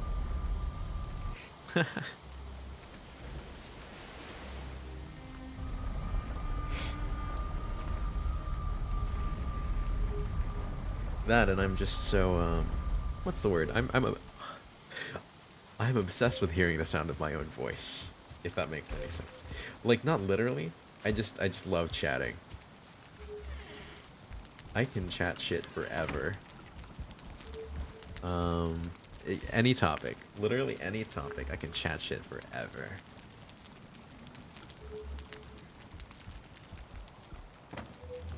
Become a voice actor. I also considered that at one point. I just don't know how to go about doing that. I'd consider it for sure. I have no idea how you would consider doing that. Voiceover is a side job. Yeah, let me just join Team 4-Star real quick.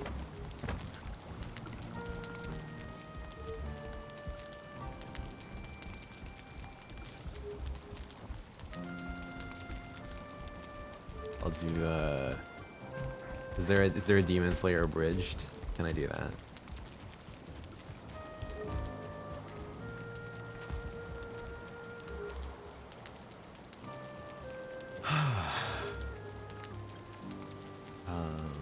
One thing I could never do though, I suck, absolutely suck at the evil laugh.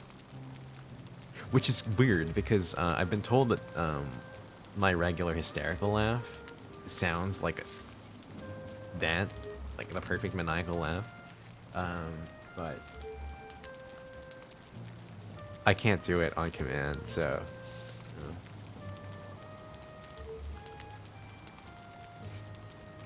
It's unfortunate.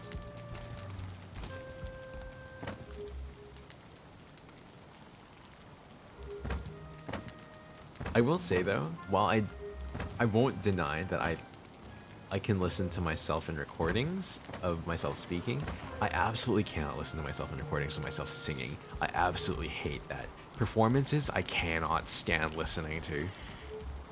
Why am I swapping accents there? What the fuck is happening to my voice? What was I trying to say?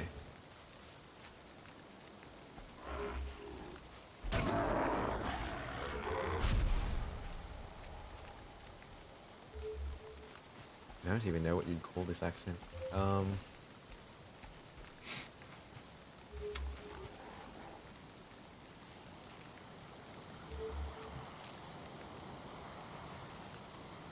Right.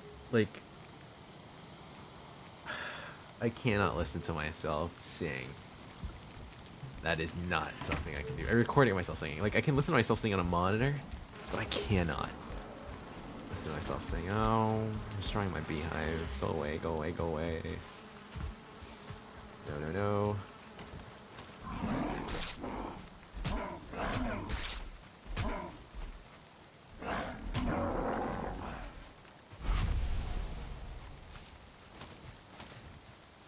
Alright. So, I think I'll close off here. Star, let's go to bed. Oh, I'm wet. I'm wet, so I can't go to bed. I see, I see, I see.